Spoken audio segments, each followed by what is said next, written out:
సభకి నమస్కారం. ఈ ధారావాహిక ప్రవచనంలో అప్పుడే మూడో రోజుకి వచ్చేసాం. అది తర్వాత నిన్న ప్రవచనం ముగిసిన వెంటనే నేను మా ఇంటికి వెళ్ళేటప్పటికి నా భార్య ఏమైందంటే, మీరు బాగా అరేంజ్ చేశారండి, సరిగ్గా శ్రీరామజనంలో జయగంట మోగేలాగా అన్నారు. అప్పుడు నేను చెప్పాను, రామచంద్రమూర్తి మీద ప్రమాణం చేస్తున్నానమ్మా, నాకు తెలియదు అది ఖచ్చితంగా ఆ టైంకి రామచంద్రమూర్తి అలా ఎవరో వచ్చి జయగంట మోగించాలన్నమాట అన్నారనమాట. అది నిన్న రెండో రోజు జరిగిన అద్భుతం. మనం ఎన్ని అద్భుతాలు జరుగుతాయో అని అనుకుంటున్నాం. మొదటి రోజు అద్భుతం వాళ్ళు చూసాం, నిన్న రెండో రోజు అద్భుతం ప్రతి వాళ్ళకి ఖచ్చితంగా ఒళ్ళు పులకరించింది. నాకు మటుకి ఖచ్చితంగా ఒళ్ళు పులకరించింది. రామజననం అలా చెబుతుండగానే అక్కడ జయగంట మోగడం అనేది నిజంగా మనందరినీ ఎంత ఆశ్చర్యచకితులను చేసింది అంటే, నాకు చాలా ఆశ్చర్యం వేసింది. అది ఈవేళ ఏం అద్భుతం జరుగుతుందో మనకు తెలియదు. ప్రతిరోజు ఏదో అద్భుతం ఖచ్చితంగా జరుగుతూనే ఉంటుంది, మనం గుర్తించినా గుర్తించకపోయినా. హరి ఓం. పరమేశ్వర స్వరూపమైన సభకి నమస్కారం. నిన్నటి రోజు ప్రసంగాన్ని పూర్తి చేసేసరికి దశరథ మహారాజు గారు వశిష్ఠి మహర్షి యొక్క ప్రచోదనం మేరకు విశ్వామిత్రుడితో తన కుమారుడైనటువంటి రామచంద్రమూర్తిని పంపించినట్లయితే విశ్వామిత్రుడి దగ్గర ఉన్నటువంటి ఆ విలువిద్యనంతటినీ, ధనుర్వేదానికి సంబంధించినటువంటి మంత్రాలని పొందుతాడని, విశ్వామిత్రుడి రక్షణలో ఉండగా రామచంద్రమూర్తికి ఎటువంటి అపాయము కలుగదని, ఆ మాటకొస్తే అసలు విశ్వామిత్రుడు కొత్త కొత్త అస్త్రములను సృష్టించగలిగినటువంటి గొప్ప శక్తి కలిగిన వాడని, దేవదానవ యక్ష గంధర్వ కిన్నెర కింపురుషులలో విశ్వామిత్రుడికి తెలిసినంత ధనుర్విద్య తెలిసిన వారు వేరొకరు లేరని, ఇది గురుకటాక్షమని, అందుచేత తప్పకుండా పంపించవలసినది అని వశిష్ఠ మహర్షి ప్రబోధం చేస్తే, వెంటనే ఆ కుమారుణ్ణి తీసుకొచ్చి సపుత్ర సుపుత్రమూర్ధ్యుపాఘ్రాయ రాజా దశరథ ప్రియం తదౌ కుశికపుత్రాయ సప్రీతేన అంతరాత్మన, సంతోషంగా ఆ రామచంద్రమూర్తి యొక్క శిరస్సుని ఆఘ్రాణించి, ఆ మూర్ధ్ని స్నానమునందు ఒక్కసారి ఆఘ్రాణించి తన కుమారుణ్ణి దశరథ మహారాజు గారి ఆ విశ్వామిత్రుడి చేతిలో పెట్టి, ఈ విశ్వామిత్రుడు ఎలా శాసిస్తే అలా ప్రవర్తించు అని ఆదేశించి మంత్రులతో, అక్కడ ఉన్నటువంటి పురోహితులతో, తల్లి అయినటువంటి కౌసల్యాదేవితో స్వస్తివాచకం చేయించి తన కుమారుణ్ణి విశ్వామిత్ర మహర్షితో పంపారు. పంపితే బయలుదేరి వెడుతున్నారు. ఆయన అడిగింది రామచంద్రమూర్తిని పంపమని అడిగారు. లక్ష్మణుణ్ణి పంపమని వేరే అడగక్కర్లేదు. రాముడు ఎక్కడుంటే లక్ష్మణుడు అక్కడ ఉంటాడు. ఎందుచేత అంటే అసలు రాముణ్ణి విడిచిపెట్టి లక్ష్మణుడు ఎప్పుడూ ఉండడు. సర్వప్రియకరస్తస్య రామస్యాపి శరీరతః లక్ష్మణో లక్ష్మీ సంపన్నో బహిప్రాణ ఇవాపరః అంటారు మహర్షి. తన శరీరం పడిపోయినా సరే లక్ష్మణమూర్తి లెక్క చెయ్యట. ఆయనకి కావలసింది నిరంతర రామకైంకర్యం. ఎంత చెయ్యనివ్వండి, ఇంకా రామచంద్రమూర్తి నాకేమైనా పని చెప్తే బాగుండు, ఇంకా నేను ఏదో చెయ్యాలని తాపత్రయం ఉన్నటువంటి వారే తప్ప నేను ఇంత చేశాను అన్న భావన కలిగిన వారు కాదు. పోనీ అంత సేవ చేసి ఏదైనా ప్రతిఫలాపేక్ష ఉంటుందా? ఏ ప్రతిఫలాపేక్ష ఉండదు. చిట్ట చివర పట్టాభిషేకం జరిగేటప్పుడు, లక్ష్మణ ధర్మజ్ఞ నాతో పాటు యవరాజ్య పట్టాభిషేకం చేసుకో అన్నారు రామచంద్రమూర్తి. ఏమో ఇంతకాలం నాతో పాటు అరణ్యవాసం చేశాడు, అవసరం ఉన్నా లేకపోయినా, అందుకని ఏదైనా ప్రతిఫలాపేక్ష అతనిలో ఉందేమో అని అనుమానం రామచంద్రమూర్తికి ఉంటుందని నేను అంటం లేదు. లోకము దృష్టిలో ఉంటుందేమో. లక్ష్మణుని యొక్క శీలం ఎటువంటిదో ఒక్కసారి నిరూపించాలనుకున్నారు. అతిష్ట ధర్మజ్ఞమయా సహేమాంగాం పూర్వరాజ్యాం జుషితాం బలీనా అన్నారు. మన పూర్వరాజులు పరిపాలించినటువంటి ఈ విశాలమైనటువంటి రాజ్యమును పరిపాలించడానికి నాతో పాటుగా ఈ యవ్వరాజ్య పట్టాభిషేకం చేసుకుని సింహాసనాన్ని అలంకరించమన్నారు. అంటే లక్ష్మణుడు అన్నాడు, అన్నయ్య నాకన్నా పెద్దవాడు భరతుడున్నాడు, నాకెందుకన్నయ్య పట్టాభిషేకం, నాకు నీ పాదముల సేవ దొరికితే చాలు, అంతకన్నా నాకేం అక్కర్లేదన్నయ్య అన్నాడు. అటువంటి వాడు లక్ష్మణుడు. అందుకే మహర్షి అంటారు, నచతేన వినా నిద్రాలభతే పురుషోత్తమ మృష్ణాన్నముపానీత మశ్నాతి నచితం వినా అన్నారు. ఆ రామచంద్రమూర్తి లక్ష్మణుడు పక్కన లేకపోతే షడ్రసోపేతమైనటువంటి విందైనా సరే భోజనం చెయ్యలేకపోయేవాట. ఎందుకని? సర్వకాలముల యందు పక్కన లక్ష్మణుడు ఉండాలి. బహిప్రాణ యువాపరః, రామచంద్రమూర్తి యొక్క బహిప్రాణంగా మెలిగాడు. అందుచేత పక్కన ఆయన ఉంటే తినేవాట, పక్కన ఆయన లేకపోతే నిద్ర కూడా పట్టేది కాదుట. మనిషికి నిద్ర, ఆహారము ఈ రెండు చాలా ప్రధానమైనటువంటివి. ఈ రెండు రామచంద్రమూర్తికి ఎవరి మీద ఆధారపడ్డాయి? లక్ష్మణమూర్తి మీద ఆధారపడున్నాయి. అంటే లక్ష్మణుడు రామచంద్రమూర్తి జీవితాన్ని ఎంతగా ప్రభావితం చేసి నిరంతర కైంకర్య సంపన్నుడై రామచంద్రమూర్తి పాదములు పట్టి ఎటువంటి సేవ చేశాడో చూడండి. అందుకే మహర్షి పేరు పెట్టేటప్పుడు ఎంత ఐశ్వర్యం వెనకాతలుంది అని చూసి లక్ష్మీవాన్ అని పిలవలేదు. ఎవడు మనుష్య శరీరంతో వచ్చిన తరువాత ఈ మనుష్య శరీరాన్ని భగవంతుని సేవకి వెచ్చిస్తాడో ఆ సేవకి వెచ్చించడంలో కూడా ఎంత సేవ చేసినా తనివి తీరక ఇంకా చెయ్యాలి ఇంకా చెయ్యాలి ఇంకా చెయ్యాలన్న తపనతో తాపత్రయంతో భక్తితో చేస్తాడో అటువంటి వాడు శ్రీమాన్. వాడు గొప్ప లక్ష్మీవాన్. ఐశ్వర్యం అంతా వాడిది.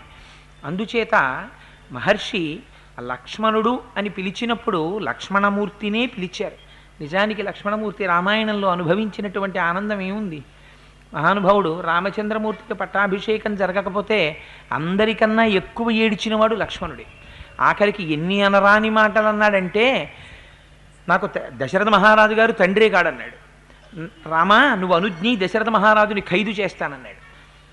ఆఖరికి ప్రేమ విపరీతంగా ఉందనుకోండి, ఆ ప్రేమ శంకకి దారితీస్తుంది. తల్లికి బిడ్డల మీద విపరీతమైన ప్రేమ ఉంటుంది.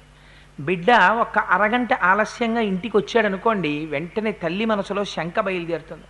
ఏమో పిల్లవాడు 8 గంటలకి రావాల్సిన వాడు 8:30 అయింది ఇంకా రాలేదు, ఏం అవలేదు కదా ఏం అవలేదు కదా అంటుంది. అమంగళకరమైన మాట తన నోటి వెంట పలకలేక అలాగని ఒక అరగంట ఆలస్యంగా ఇంటికొచ్చేటటువంటి పిల్లవాడి రాకలోని ఆలస్యాన్ని భరించలేక పిల్లవాని పట్ల సహజముగా తల్లికి ఏర్పడినటువంటి అపారమైన వాత్సల్య దృష్టి చేత ఆ కుమారుడికి ఎక్కడైనా ఏదైనా ప్రమాదము సంభవించిందేమో అనేటటువంటి ఒక శంక బయలుదేరుతుంది.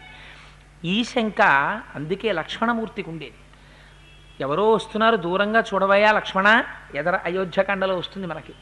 చెట్టెక్కి చూసంటాడు, అన్నయ్య అగ్నుల్ని లోపల పెట్టేయి, సీతమ్మ తల్లిని లోపల దాచేయి, పట్రామని 2 ధనస్సులు, వస్తున్నాడు భరతుడు, చెంపవతల పారేస్తానన్నాడు. నీ రాజ్యం తీసుకోవడమే కాదు అన్నయ్య, నిన్ను కూడా సంహరించడానికి వస్తున్నాడు, తీసుకురా అమ్ముల పొదులు అన్నాడు. రామచంద్రమూర్తి చాలా అందంగా మాట్లాడతాడు. ఆయన అన్నారు, ఏం లక్ష్మణ నీకు రాజ్యం కావాలంటే భరతుడికి చెప్పిప్పిస్తాను దిగిరా అన్నారు. పాపం ఇంత పొంగుతున్న పాల మీద నీళ్లు తెలియనట్టయింది. కానీ చిత్రం ఏమిటో తెలుసా అండి, మూతి బిగించుకోవడం మా లక్ష్మణస్వామికి తెలియదు. అన్నయ్య ఇంత చేశాను నన్ను ఇంత మాట వేసావు అనరు, పొరపాటు దిద్దుకుంటారు. ఇది ఎంతమంది ఉంటుంది నిజంగా అటువంటి శీలం?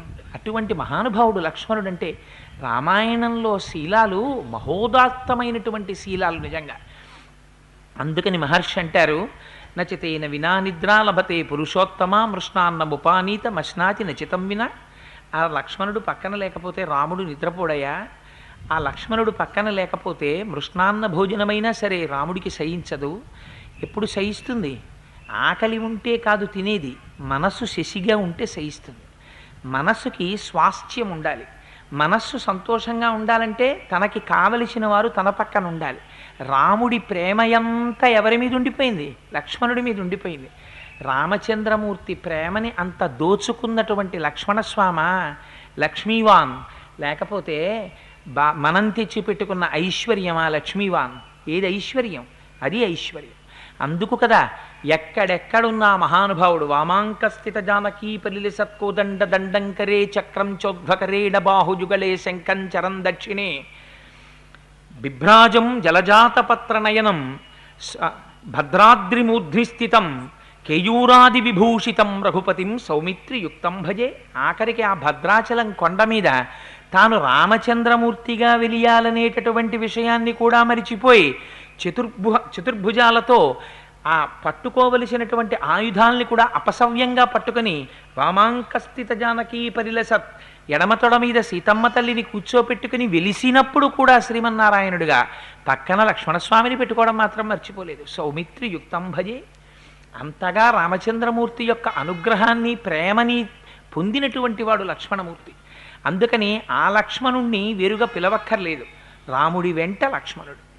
అందుకని రాముడి వెనకాతలే లక్ష్మణుడు కూడా బయలుదేరాడు. ఇద్దరూ కలిసి వెడుతున్నారు.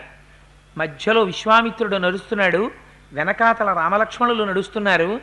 ఆ రామచంద్రమూర్తి చేతిలో కోదండాన్ని పట్టుకున్నారు, లక్ష్మణస్వామి కోదండాన్ని పట్టుకున్నారు. మనకి వెంకటాచలంలో తిరుపతిలో రామచంద్రమూర్తి దేవాలయం ఒకటి ఉంది. మీరు ఈ మాట మీరందరూ చాలామంది చూసే ఉంటారు, నేను అనుకోవడం కోదండరామస్వామి దేవాలయం అని. ఈ మాట ఎప్పుడైనా వెడితే చూడని వాళ్ళు ఉంటే చూడండి. నిజంగా అక్కడ కుడి చేతి పక్కన ఉంటుంది సీతమ్మ తల్లి, అదో విచిత్రం. నిజంగా ఆ చేతిలో ధనస్సు పట్టుకుని నిలబడతాడు మహానుభావుడు. రామచంద్రుడు ఒక్కడే ఎలా నిలబడతాడు? ఆ చేతిలో కోదండం పట్టుకుని ఆ ధనస్సు పట్టుకుని నిలబడితే ఒక్కసారి ఇలా చూసేటప్పటికి మనకు ధైర్యం వచ్చేస్తుంది.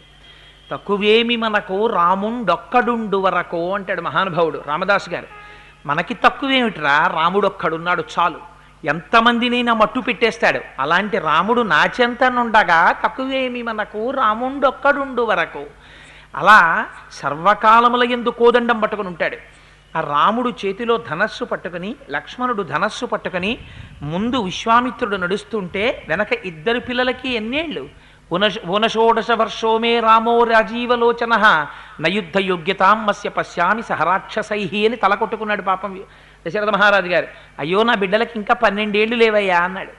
12 ఏళ్ల పిల్లవాడు, హంసతూలికా తల్పాల మీద తప్ప పడుకోవడం తెలియనటువంటి వాడు, రాజసౌధంలో పెరిగినటువంటి వాడు, 60,000 సంవత్సరముల వయస్సు వచ్చేంత వరకు కొడుకులు లేకపోతే అశ్వమేధయాగం పుత్రకామేష్టి చేస్తే పుట్టినటువంటి అల్లారు ముద్దు బిడ్డడు, గుణముల చేత సుశోభితుడు, అందరి చేత ఆకర్షింపబడినవాడు, అందరినీ ఆనందింపచేసినవాడు, ఏ కష్టము తెలియనివాడు, అప్పటి వరకు ఏ యుద్ధము చేయనివాడు. అటువంటి రాముడు లక్ష్మణుడితో కలిసి విశ్వామిత్రుడి వెనక నడుస్తుంటే 2 కోదండాలు పట్టుకుని వెడుతుంటే అంటారు వాల్మీకి మహర్షి, బ్రహ్మగారు అశ్వినీ దేవతలతో కలిసి వెడితో ఎలా ఉంటుందో అలా ఉందయా అన్నారు. బ్రహ్మగారు ఏం చేస్తారు? సృష్టి చేస్తారు. అలా ఇవాళ విశ్వామిత్రుడు కూడా ఒక సృష్టి చేయడానికే బయలుదేరుతున్నాడు. ఏమో సృష్టి? సృష్టి చేయడము అంటే ఉన్న సృష్టిని కాపాడడం కూడా సృష్టి. అందుకని ఈ సృష్టిని కాపాడడానికి రాక్షసుల్ని దునుమాడవలసినటువంటి సమయం ఆసన్నమైంది. తాటకని మారీచ సుబాహుల్ని తీసుకుని బయలుదేరుతున్నాడు. అందుకని ఈ అశ్వినీ దేవతలు లోకానికి వైద్యం చేస్తారు. ఇప్పుడు వైద్యం చెయ్యవలసినటువంటి అవసరం ఆసన్నమైంది. ఎందుకని? వ్రణం పుట్టింది లోకానికి. ఎవరా వ్రణం? అదే మారీచ సుబాహులు, తాటక. వీటిని ఆపరేట్ చేయాలి, సర్జరీ చేసి తీసేయాలి, శస్త్రచికిత్స చేసి. అందుకని ఎవరు వెళ్ళాలి వెనకాతల? ప్రథమో దైవ్యోభిషకు. మహానుభావుడు ఎవరు సకల ప్రపంచానికి కూడా ఎవరు వైద్యుడో అటువంటి వాడు బయలుదేరాలి. అందుకని చెప్పి వైద్యో వైద్య సదాయోగీ వీరః మాధవో మధు అతీంద్రియో మహామాయో మహోత్సాహో మహాబల. విష్ణు సహస్రంలో చెప్తున్నాం కదా. అందుకని బ్రహ్మాండములకంతటికి వైద్యుడు ఆయన కనుక ఆయన బయలుదేరి పెడుతున్నాడు. అందుకని అశ్వినీ దేవతల్లా కనబడ్డారు మహానుభావుడికి. కాదుట, స్థాణువైనటువంటి పరమశివుడి వెనకాతల విశాఖుడు స్కందుడు బయలుదేరి వెడుతుంటే ఎలా ఉంటుందో అలా ఉన్నారట. అసలు స్థాణు ఎలా వెడుతుందండి? పరమశివుడికి ఒక విచిత్రమైనటువంటి నామం స్థాణుహు అని. పరమశివుడికి ఉన్నన్ని విచిత్ర నామాలు ఎవరికీ ఉండవు. ఉన్మత్త శేఖరాయ నమః, పిచ్చి వాళ్ళకు పిచ్చివాడా అనో నామం. అంటే ఆయనంతటి బ్రహ్మజ్ఞానం ఎక్కడుంటాడు? జ్ఞానం ఎక్కడి నుంచి వస్తుందంటే శంకరుడి దగ్గర నుంచే వస్తుంది. అందుకే ఆయన ఉన్మత్త వేషాయ నమః అలా ఉంటాడు. కాదుట, ఆయన దగ్గరికి వచ్చేటప్పటికి స్థాణుహు అన్నారు. స్థాణుహు అంటే కదలక మెదలక చలనము లేక జడము వలె ఉండిపోయినవాడు స్థాణువు అని కాదు దాని అర్థం. చంద్రశేఖర పరమాచార్యుల వారు స్థాణుహు అన్న నామానికి వ్యాఖ్యానం చేశారు. స్థాణుహు అంటే ఇంక తాను వ్యాప్తి చెందడానికి కదలడానికి చోటు లేక అంతా నిండిపోయిన వాడిని స్థాణుహు అని పిలుస్తారు. ఇవాళ ఆపరబ్రహ్మమే కదులితే రాముడయ్యాడు, కదలకుండా నిండిపోతే స్థాణువయ్యాడు, శంకరుడయ్యాడు. ఎంత శివకేశవ అభేదాన్ని చూస్తున్నారో చూడండి వాల్మీకి మహర్షి. ఇది ఋషి దృష్టి. అందుకని ఆ వాల్మీకి మహర్షి అటువంటి దర్శనం చేస్తున్నారు. స్థాణువైనటువంటి వాడితో వెడుతున్న విశాఖుడు స్కందుడుట. దీని గురించి ఆయన అంటారు మహానుభావుడు, విశాఖుడు ఎక్కడున్నాడయా అన్నారు. స్థాణుహు అంటే అసలు కదలక మెదలక ఉండిపోయినటువంటి ఒక చెట్టుని ఊహించండి. అపర్ణ, దానికి ఆకులు లేకపోవడమే పార్వతీదేవి. విశాఖ, దానికి ఏ కొమ్మలు లేకపోవడమే విశాఖుడు. అందుకని ఏమవుతుంది? ఒక చెట్టులోకి ఈశ్వరతత్వం అంతా వచ్చినట్టు ఆ రామలక్ష్మణులతో కలిసి వెడుతున్నటువంటి విశ్వామిత్రుడిలో విశాఖ స్కందులతో కలిసి వెడుతున్నటువంటి పరమశివుణ్ణి దర్శనం చేశారు. ఎక్కడెక్కడ శివదర్శనం జరుగుతోందో, శివ అంటే మంగళకరుడు అని అర్థం. శివ అన్న నామానికి అర్థం లోకములకు మంగళము చేయువాడు, మంగళము తప్ప వేరొకటి చేయడము చేత కానివాడు. ఇప్పుడు ఎందుకు బయలుదేరుతున్నాడు రామచంద్రమూర్తి? చాలామందికి ఒక అపోహ, రాక్షస సంహారమునకు బయలుదేరుతున్నాడని. అది సంహారము కాదు, లోకమునకు మంగళము. రాక్షసులకు కూడా అది మంగళమే. ఎందుకు మంగళము? ముందొస్తుంది. వాళ్ళ ఉపాధిలో ఉండలేరిహ, అందుకని వాళ్ళని విడుదల చెయ్యాలి. ఎంతకాలం ఉంటారంత హీనోపాధిలో? అందుకని విడుదల చేస్తున్నారు. అందుచేత అది కూడా మంగళమే. అందుకే మన సంప్రదాయంలో ఒక గొప్ప మాట ఒకటి మాట్లాడతాం మనం, మృత్యుదేవత అంటాం. మృత్యువు దేవత అయితే ఎవరైనా పూజ చేసేవాడు ఉన్నాడండి? సూర్యుడికి పూజ చేస్తారు, చంద్రుడికి పూజ చేస్తారు, ఇంకో దేవతకి పూజ చేస్తారు, కానీ మృత్యుదేవతకి పూజ చేసి ప్రసాదం ఇచ్చేవాడు ప్రపంచంలో ఎవడైనా ఉంటాడా? ఎవడు ఉండడు. మరి ఎందుకు మృత్యుదేవత? మరి ఎందుకు దేవత అని పిలవడం? అంటే నువ్వు అడిగినా అడగకపోయినా శరీరం జర్జరీభూతమైపోయి ఇంకా ఇది కదలలేని మెదలలేని స్థితికి వచ్చేసి ఏ పని చెయ్యడానికి ఉపకరించినటువంటి స్థితిలో నీకే నీ శరీరం ఒక గుదిబండగా బరువుగా మారిపోతే అప్పుడు కూడా నీకున్నటువంటి అజ్ఞానం చేత, అవిద్య చేత, వ్యామోహం చేత దీన్ని విడిచిపెట్టడానికి నువ్విష్టపడకపోతే మృత్యుదేవతా స్వరూపంలో సర్వేశ్వరుడు వచ్చి దీనిలోంచి విడుదల చేసి మళ్ళీ ఒక కొత్త శరీరాన్ని నీకు ఇస్తాడు. చేసుకోరా ఈశ్వర కైంకర్యం ఇప్పుడైనా అని. అందుకని జర్జరీభూతమైన శరీరంలోంచి పైకి తీసి కొత్త శరీరంలో ప్రవేశించడానికి అవకాశం ఇస్తున్నటువంటి మృత్యువు దేవత కాదా? ఇది భారతీయ తత్వం, ఇది ఆర్షధర్మం. మృత్యువుని కూడా దేవతగానే చూస్తారు మన వాళ్ళు. అందుచేత ఆ శివ అంటే మంగళకరుడు. ఇవాళ విశ్వామిత్రుడు మంగళకరుడై వెడుతున్నాడు. ఏమిటి మంగళం? లోకమునకంతటికీ మేలు చెయ్యాలి. ఇంతకుముందు జనావాసములతో నిండిపోయి ఉన్న ప్రాంతములు ఇవాళ ఎడారులైపోయి ఉన్నాయి. ఎందుచేత? రాక్షసులతో నిండిపోయి ఉన్నాయి. ఇప్పుడు ఆ రాక్షసులను సంహరించాలి, మళ్ళీ జనులు అక్కడ నిలబడడానికి చోటు కలగ చెయ్యాలి. అందుకని లోకమునకు మంగళం చేసేవాడిగా వెడుతున్నాడు కాబట్టి శివుడిగా వెడుతున్నాడు. ఆ శివుడి వెనక వెళ్ళేవాడెవరు? సుబ్రహ్మణ్యుడు ఎడతాడు. ఆయనెవరు? దేవసేనాని. అందుకని స్కందుడు, విశాఖుడు. ఆయన ఏం చేస్తాడు? శక్తి, అమ్మవారి యొక్క అనుగ్రహాన్ని చేతిలో పట్టుకునే ఆయుధంగా ఆయన వెడుతున్నాడు. ఇప్పుడు సశక్తియుతుడవుతాడు కొద్దిసేపట్లో రామచంద్రమూర్తి. ఎందుకని? విశ్వామిత్రుడితో వెళ్ళడం, సీతమ్మతో తిరిగి రావడం. అందుకని సశక్తియుతుడవుతాడు. శక్తే సుబ్రహ్మణ్యేశ్వరుడి చేతిలో ఉన్నటువంటి శూలం, అది పట్టుకుని లోకాలని చక్కదిద్దుతాడు. ఇదంతా సంకేతం.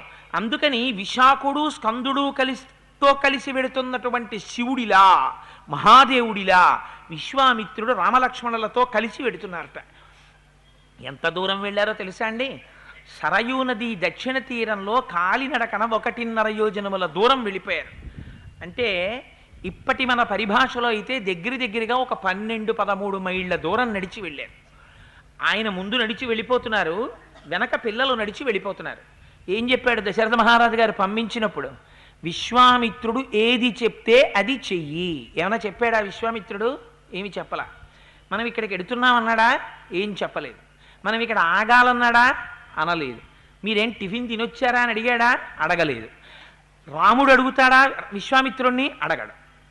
గురు శుశ్రూష అంటే ఏమిటో నేర్పాడు రామచంద్రమూర్తి మొట్టమొదటి.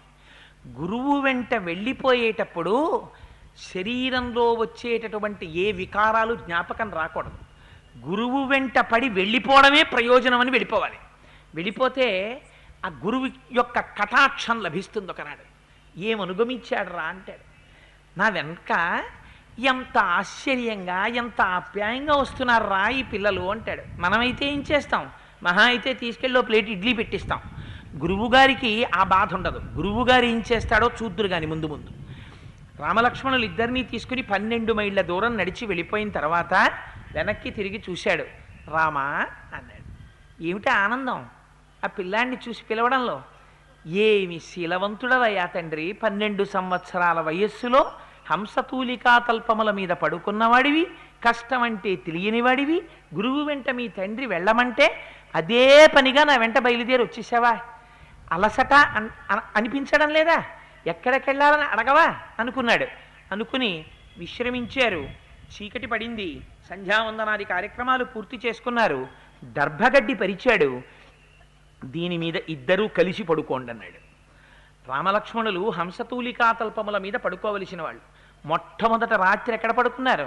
ఓ దోమ తెరలేదు, లేకపోతే ఆ వచ్చేటటువంటి ఈగలు దోమలు కుట్టకుండా ఏమీ అమరిక లేదు, కనీసం రక్షించేవాడు లేడు. ఓపెన్ ఎయిర్, దాని కింద దర్భగడ్డి వేసి ఈ గడ్డి మీద పడుకోండి అన్నాడు. గురువుగారు ఆజ్ఞాపించారు. గురువాజ్ఞని పాటించడంలో శరీరానికి కలిగినటువంటి బడలికని మరిచిపోయాడు తప్ప, గడ్డి మీద అండి గురువుగారు అన్నాడు అనుకోండి, అయిపోయింది. ఆ మాట అనలేదు. గురువుగారు ఏం చెప్తే చేయమన్నారు అంతే. దశరథ మహారాజు గారు, ఇది పితృవాక్య పరిపాలన అంటే. పితృవాక్య పరిపాలన అంటే 14 ఏళ్ళు అరణ్యానికి వెళ్ళడం కాదు. తండ్రి గారు ఏం చెప్పారో అది తూచా తప్పకుండా పాటించాడు ఆయన. దర్భగడ్డేసి పడుకో అన్నాడు, పడుకున్నాడు.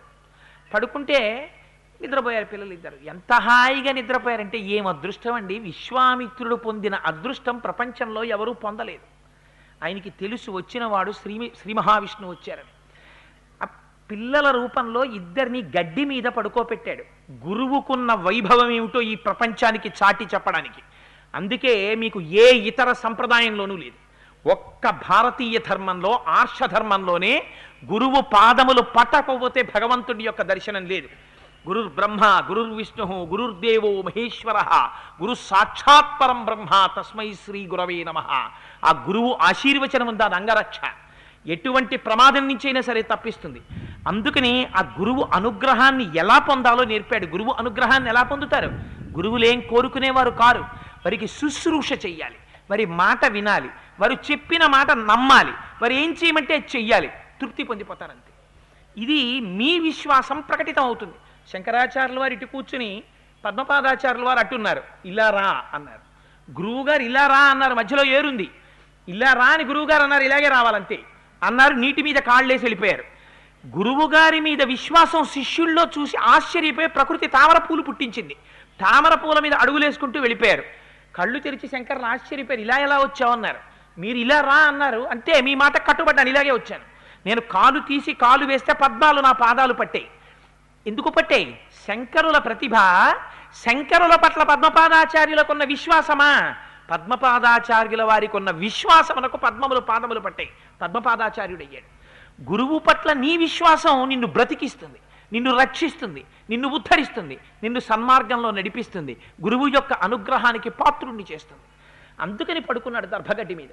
పడుకుని నిద్రపోయారు పిల్లలిద్దరు. తెల్లవారింది, సూర్యోదయం అవుతోంది. చూశాడు విశ్వామిత్రుడు. ఆయన ముందు లేచాడు. లేచి చెయ్యవలసినటువంటి కార్యక్రమములను చేశాడు. సరయూ నది ఒడ్డుకెళ్ళాడు. సంధ్యావందనాది కార్యక్రమాలని పూర్తి చేసుకున్నాడు.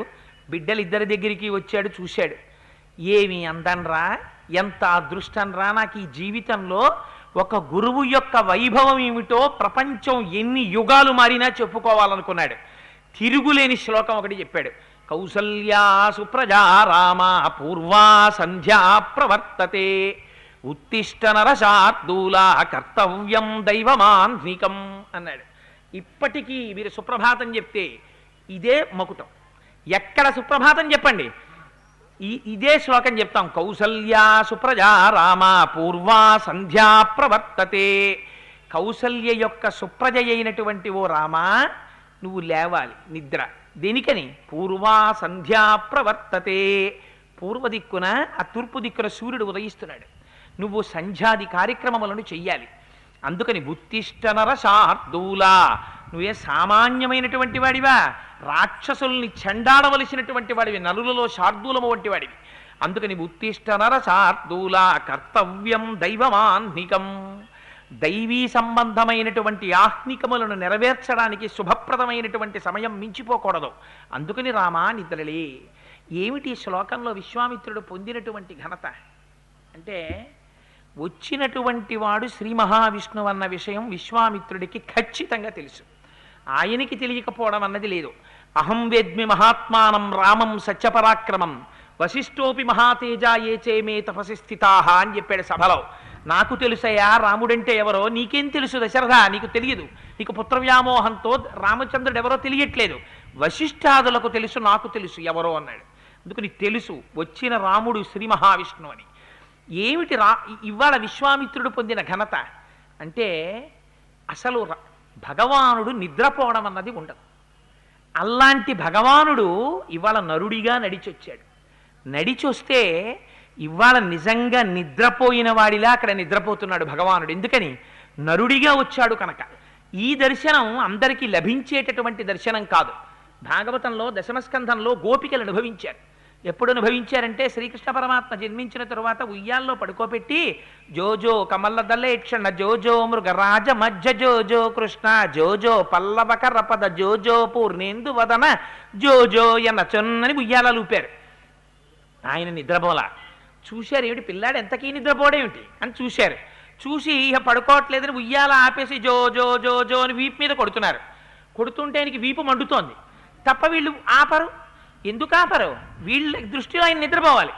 ఆయన అనుకున్నట్ట, లోకములు నిదురపోవగత నిదురింపని శుభగుడు రమణుల్ జోకొట్టిపాడ నిదురన్ గైకొను క్రియ నొరకుండే కనుతెరవకయున్. ఆయనకి నిద్రపోవడం అలవాట్లేదు. ఆయనే నిద్రపోయాడా? లోకాన్ని రక్షించేవాడేవాడు, స్థితికారుడు ఆయన, రక్షించేవాడు ఉండడు. అందుకని ఆయన ఎప్పుడూ నిద్రపోడు. ఆయన యోగ నిద్ర అని ఒకటి ఉంటారు. యోగ నిద్ర అంటే మరింత జాగరూకతతో ఉంటాడు ఆ సమయంలో. అట్లాంటప్పుడు ఇంకా నిద్ర అంటే ఏమిటో తెలియనటువంటి స్వామి నిద్ర ఎందుకు పోతాడు? కానీ వీళ్ళకి నిద్రపోవడం అలవాటు మనుష్యలోకంలో. అందుకని పడుకో పడుకో పడుకో అంటున్నారు. ఆయనకి జ్ఞాపకం వచ్చినట్టు, ఓహో వీళ్ళు నన్ను పడుకోమంటున్నారా, నాకు అలవాట్లేదు. వీళ్ళు నేను పడుకున్నాననుకోవాలంటే ఏం చేయాలి? కనురెప్పలు మూసేయాలి. మూసేస్తే నేను నిద్రపోయాను అనుకుని వదిలేస్తారు. లేకపోతే వీపు మీద ఇలాగే కొట్టేస్తారని నిదురింపని శుభగుడు నిదురం గైకొను క్రియ నూరకుండే కను తెరవకయున్. కళ్ళు తెరవడం మానేసి మూసుకు పడుకున్నట్టు ఇలాగా పడుకుంటే నిద్రపోయాడు అనుకుని ఊరుకున్నారు. అసలు నిద్రంటే తెలియనటువంటి స్వామి నరుడిగా వచ్చి నిద్రపోయాడు. ఎక్కడ నిద్రపోయాడు? గురువుల మీద ఉండేటటువంటి విశ్వాసం ఏమిటో చూపించడానికి ఆయన శ్రీ మహావిష్ణువని తెలిసిన లక్ష్మీ మహీతదనురూప నిజానుభావ నీలాది దివ్య మహిషీకర పల్లవానాం ఆరుణ్య సంక్రమణత కిలసాంధ్ర రాగౌ శ్రీ వెంకటేశ చరణౌ శరణం ప్రపద్యే. ఎక్కడో ఆదిశేషుడి మీద ఇలా చెయ్యి పెట్టుకుని పడుకుంటే శ్రీదేవి భూదేవి రెండు పాదములు ఒత్తుతుంటే అలవోకగా ఇలా చూస్తూ ఉండేటటువంటి స్వామి ఇవాళ గురువు యొక్క శాసనాన్ని అనుసరించి తన పట్ల భక్తితో, తాను వారి పట్ల భక్తితో ఉండవలసిన వాడు నరుడిగా వచ్చినందుకు తన పట్ల గౌరవంతో దర్భగడ్డి మీద పడుకున్నాడు, నిద్రపోయాడు. నిద్రపోయిన వాణ్ణి భగవంతుణ్ణి క్రియాకలాపంలో ప్రవేశపెడుతున్నాడు. ఏం అదృష్టం ఇవాళ విశ్వామిత్రుడిది! అది ఆ అవకాశాన్ని జారవిడుచుకోకూడదు. అందుకని కౌసల్యా సుప్రజా రామ, కౌసల్య యొక్క సుప్రజ అన్నాడు. ఏ దశరథ మహారాజు గారి కొడుకా అని అనకూడదా అంటే పెద్దలు అన్నారు. అక్కడ ఒక చిన్న అక్కసు ఉందిట విశ్వామిత్రుడి మనస్సులో. ఇచ్చేస్తాను, నీకేం కావాలంటే ఇది ఇచ్చేస్తాను, నీకేం కావాలంటే ఇది ఇచ్చేస్తానన్నాడు. నీ కొడుకునివ్వయా అన్నాడు. నీకెందుకయ్యా, నేనున్నాను, నా రక్షణలో ఏమీ జరగదయా, రాముడు మారీచ సుబాహుల్ని వధిస్తాడన్నాడు. నమ్మలా దశరథ మహారాజు గారు. నమ్మకుండా అయ్యో విడిచిపెట్టవయ్యా, ఆ పిల్లాన్ని ఎలా పంపిస్తానయ్యా, రామ కమల పత్రాక్ష సర్వసత్వమనోహర అని, అయ్యో నా కొడుకువి రామో రాజీవలోచన, పద్మముల వంటి కన్నులయ్యా, పద్మముల వంటి కన్నులయ్యా అని ఆయన బాధపడ్డాడు. కానీ వశిష్ఠుడు చెప్పిన తర్వాత పంపించడానికి సిద్ధపడ్డాడు. సిద్ధపడి అంతఃపురంలోకి వెళ్ళి కౌసల్యకి చెప్పి పిల్లాన్ని తీసుకొస్తున్నాడు. అసలు నిజంగా ఇన్నాళ్ళు బిడ్డలకి నోచుకోనటువంటి కౌసల్యకి ఉన్నది ఒక్కడే ఒక్క కొడుకు, రామచంద్రమూర్తి. సుగుణాభిరాముడు, పెద్ద కొడుకు, సింహాసనం తీసుకోవలసినవాడు, పట్టాభిషేకం పొందవలసినవాడు. 12 ఏళ్ల వయస్సులో ఇంకా పెళ్లి సంబంధాలు చూద్దాం అనుకుంటుంటే మారీచ సుబాహుల మీదకి యుద్ధానికి ఎడతానంటే ముందు శంకించవలసింది ఎవరు? అమాయకత్వంతో అమ్మ శంకించాలి. అమ్మో ఏమండి పిల్లాన్ని ఎందుకండి అలా పంపిస్తున్నారు, ఏమైనా నచ్చ చెప్పకూడదా, లేకపోతే సుమంత్రుణ్ణి పంపించకూడదా, లేకపోతే సైన్యాన్ని పంపించకూడదా, లేకపోతే మీరెళ్ళకూడదా, అయ్యో పాపం రాముణ్ణి పంపడం ఏమిటండి అనాలి. అలా అనలా కౌసల్య. విశ్వామిత్రుడితోనా పంపండి అని స్వస్తివాచకం చేసి పంపించేసింది. అందుకని కౌసల్యకి తెలుసు రాముడెవరో, దశరథుడికి ఏం తెలుసు రాముడెవరో, ఇదిట కడుపులో మంట. అందుకని కౌసల్యా సుప్రజా రామ పూర్వా సంధ్యా ప్రవర్తతే. అందుకని కౌసల్య యొక్క కుమారుడైనటువంటి రామ నిద్రలే కాదుట. అజాయమానో బహుధా విజాయతే, అంతటా నిండి నిబిడీకృతమైనటువంటి పరమాత్మ ఒకరి గర్భంలో ఎందుకుంటాడు? ఆయనకి ఒక అమ్మ కడుపులో 12 నెలలు ఉండవలసినటువంటి అవసరం లేదు. అటువంటి వాడు ఆయన తత పద్మపలాసాక్ష కృత్మాత్మానం చతుర్విధం పితరం రోచయామాసా తదా దశరథం రూపం. దశరథుండి తండ్రిగా ఎంచుకుని దాశరథిగా జన్మించడానికి కౌసల్యా గర్భాన్ని ఎంచుకున్నాడు. ఏ సుమిత్ర కైకేయి కూడా ఉన్నారుగా, అయినా కౌసల్యా గర్భాన్ని ఎంచుకున్నాడు. ఎందుకని? మహాధర్మమూర్తి, విశేషించి అపారమైనటువంటి సత్వగుణ సంపన్నురాలు. అటువంటి కౌసల్య ఏమీ అదృష్టమయ్యా నిజంగా. ఇన్ని బ్రహ్మాండములను కాపాడవలసినటువంటి వాడు, కాపాడగలిగినటువంటి వాడు చిన్న శిశువై ఆ కడుపులో పడుకున్నాడా? అంతకన్నా గొప్ప కోసమని ఇలా పడుకున్నావా గడ్డి మీద? ఇవాళ నీకన్నా నన్ను పెద్దవాణ్ణి చేశావు, గురువుని గొప్పవాణ్ణి చేశావు. నా మాటకి లొంగి హంసతూలికా తల్పం మీద పడుకోవలసిన వాడివి, ఆదిశేషుడి మీద పడుకోవలసిన వాడివి, దర్భగడ్డి మీద పడుకున్నావు. గురువులని ఇంత గొప్పతనం ఇచ్చావు కదయ్యా రామ. నిన్ను నిద్ర లేపకపోతే ఒక గురువుగా ప్రవర్తించడంలో నేను వైఫల్యం చెందుతాను. గురువు దేనికి లేపాలి శిష్యుల్ని? గురువు నిద్ర లేపేది, రే మీ అందరూ లేవండి కాసేపు కబాడీ ఆడుకోండి అని లేపడు గురువు. ఎందుకు లేపుతాడు? గురువు నోటి వెంట ఏదొచ్చినా దైవంతో అనుసంధానం చేస్తాడు. నోరు విప్పి మాట్లాడితే గురువులనేటువంటి వచ్చేటటువంటి మాటలు శిష్యుల్ని ఎప్పుడూ భగవంతుడి వైపుకు నడిపించేవై ఉంటాయి. అందుకని పిల్లలైనా వాళ్ళని లేపినప్పుడు ఏ మాట చెప్పాడు? కౌసల్యా సుప్రజా రామ పూర్వా సంధ్యా ప్రవర్తతే. సూర్యోదయం అయిపోతోంది. అందుకని నువ్వేం చెయ్యాలి? ఉత్తిష్ట నరశార్దూలా, నువ్వు లేవాలి. కర్తవ్యం దైవమాన్నికం, అదిగో పూర్వ సంధ్యావందనం చెయ్యాలి. ఆ పొద్దున్న ఉదయకాలంలో చెయ్యవలసినటువంటి సంధ్య ఆచరించాలి. అందుకని రామ లే అని లేపారట. ఇంతటి అదృష్టాన్ని ఈ శ్లోకం ద్వారా గురువుల యొక్క వైభవాన్ని ఆవిష్కరించారు. ఒక గురువు అవసరమైతే భగవంతుడిని గడ్డి మీద పడుకోపెట్టగలడు. నిద్రలేని పరమాత్మని నిద్రపుచ్చి నిద్ర నుంచి పైకి లేపి అసలు కర్తవ్యం లేనటువంటి పరమాత్మకి కర్తవ్య బోధ చెయ్యగలడు. ఇది గురువు యొక్క వైభవం. ఆర్షధర్మంలో గురువుకి ఎంత పెద్ద పీట వేస్తారో చూపించడానికి రామచంద్రమూర్తి నిద్రపోయి విశ్వామిత్రుడికి అటువంటి మకుటంతో శ్లోకం పలికేటటువంటి అదృష్టాన్ని ఇచ్చారు. అందుకే ఇప్పటికీ ఏ దేవాలయంలో మనం సుప్రభాతం చేసినా కౌసల్యా సుప్రజా రామ అదే శ్లోకాన్ని చెప్తాం. అందుచేత ఆ విశ్వామిత్రుడు నిద్ర లేపాడు, పిల్లలిద్దరూ లేచారు, వెళ్ళారు, సంధ్యావందనాది కార్యక్రమాలన్నీ పూర్తి చేసుకున్నారు. పూర్తి చేసుకున్న తర్వాత ముగ్గురు కలిసి అక్కడ ఉన్నప్పుడు ఎప్పుడైతే పిల్లలు తన వెనకాతల ఎక్కడికెడుతున్నామని కూడా అడగకుండా వస్తున్నారో పరవశించిపోయాడు నిజంగా విశ్వామిత్రుడు ఆ పిల్లల యొక్క క్రమశిక్షణ పట్టుదల చూసి. ఆశ్చర్యపోయి ముందు రోజు రాత్రే ఒక విచిత్రమైన పని చేశాడు. ఆ పిల్లలిద్దరినీ కూర్చోపెట్టి, రామా ఒక్కసారి గృహాణవత్స సలిలం మా భూత్కాలస్య పర్యయ మంత్రగ్రామం గృహాణత్వం బలామతి బలాంస్తథా. రామా ఒక్కసారి కూర్చుని ఆచమనం చేయి, నీకు బల అతిబల అనేటటువంటి 2 విద్యల్ని ఉపదేశం చేస్తున్నాను. గురువు యొక్క అనుగ్రహానికి నోచుకుంటే ఎలా ఉంటుందో చూడండి. ఏం చేశారు రామలక్ష్మణులు? విశ్వామిత్రుడి వెంట 1.5 యోజనాల దూరం ఎక్కడికి అని కూడా అడగకుండా నడిచి వెళ్ళిపోయారు. వెళ్ళిపోతే గురువు ఎంత తృప్తి పొందాడంటే, రామా ఇక్కడ కూర్చుని ఒక్కసారి ఆచమనం చేయి, మంత్రగ్రామం గృహాణత్వం బలామతి బలాంస్తథా. మంత్రగ్రామం అంటే మంత్రముల యొక్క సముదాయాన్ని నీకు ఉపదేశం చేసేస్తున్నాను. వీటిని బల అతిబల అంటారు. ఇవి బ్రహ్మదేవుని యొక్క కుమార్తెలు. ఈ 2 విద్యలు, ఈ 2 విద్యలు నీకు ఉపదేశం చేస్తున్నాను. ఇవి పొందితే నీకేమవుతుంది? నశ్రమో నజ్వరో వాతేన రూపస్య విపర్యయ. దానివల్ల నచ సుప్తం ప్రమత్తం వా దర్శయిర్షంతి నైరుతాః. నువ్వు ఈ బల అతిబల అనేటటువంటి విద్యల్ని ఉపదేశం తీసుకుని మనస్సులో స్మరిస్తూ ఉండడం చేత నీకు వీటి వల్ల ఆకలి వెయ్యదు, దప్పిక కలగదు. నచ సుప్తం ప్రమత్తం వా దర్శయిర్షంతి నైరుతాః. నువ్వు నిద్రపోతున్నప్పుడు కానీ, లేచి ఉన్నప్పుడు కానీ, ప్రమత్తుడవై ఉన్నప్పుడు కానీ, అప్రమత్తుడవై ఉన్నప్పుడు కానీ, నిద్రలో ఉన్నప్పుడు కానీ రాక్షసులు నిన్ను చెనకలేరు. పైగా దీనివల్ల నీలో విశేషమైనటువంటి తేజస్సు ఆవిష్కరింపబడుతుంది. దీనితో పాటుగా గొప్ప సమయస్ఫూర్తి, బుద్ధియందు ప్రచోదనము, విషయం వెంటనే సందర్భానికి అనుగుణంగా జ్ఞాపకానికి రావడము, జ్ఞాపకానికి వచ్చి సమాధానం చెప్పడంలో, ప్రశ్న వేసినప్పుడు సమాధానం చెప్పడంలో ఇలా సమాధానం ఎవరు చెప్పగలరు అన్న రీతిలో చెప్పగలిగినటువంటి బుద్ధి యొక్క నైపుణ్యము నీ యందు ప్రకాశిస్తాయి. అందుచేత రామ ఈ 2 విద్యల్ని నువ్వు తీసుకోవలసింది అని చెప్పి ఆ బల అతిబల అనేటటువంటి విద్యల్ని ఉపదేశం చేశారు. ఆ 2 విద్యల్ని ఉపదేశం పొంది దాని వలన అలసట ఉండదు రామచంద్రమూర్తికి. అందుకని సంతోషంగా రామచంద్రమూర్తి తర్వాత లక్ష్మణమూర్తికి ఉపదేశం చేశారు. విశ్వామిత్రుడి దగ్గర రాముడు ఉపదేశం పొందాడు, రాముడు లక్ష్మణుడికి ఉపదేశం చేశారు. చేసిన తర్వాత పడుకున్నారు. పడుకున్న తర్వాత కౌసల్యా సుప్రజా రామ పూర్వా సంధ్యా ప్రవర్తతే అని నిద్రలేపారు. సరే, ముగ్గురు కలిసి బయలుదేరారు.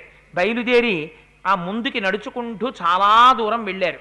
వెళ్ళిన తర్వాత గంగా సరయు అనబడేటటువంటి ఈ రెండు నదులు కలిసేటటువంటి సంగమ స్థానం దాకా వెళ్ళారు. వెళ్ళిన తర్వాత ఈ సరయూ నది అయోధ్య పక్కన ప్రవహించి వెడుతూ ఉంటుంది. మేము మొన్న ఉత్తర భారతదేశ తీర్థయాత్ర వెళ్ళినప్పుడు వెళ్ళాం, కానీ బాగా చీకటి పడ్డాక వెళ్ళాం ఏమన్నా. అందుకని ఆ సరయూ నది గంగానదితో కలుస్తూ ఉంటుంది. ఆ సరయూ నది గంగానదితో కలిసేటటువంటి ప్రదేశానికి ఆ దగ్గరికి వెళ్ళారు. వెళ్ళిన తరువాత అక్కడ ఒక గొప్ప ఆశ్రమం ఒకటి కనపడింది. కనపడితే ఆ ఆశ్రమం కనపడినప్పుడు రామచంద్రమూర్తి అడిగారు, తా ప్రయతౌ మహావీర్యౌ దివ్యాం త్రిపదగాం నదీం దదృశౌతే తతస్త్రస్య సరైవా సంగమే శుభే.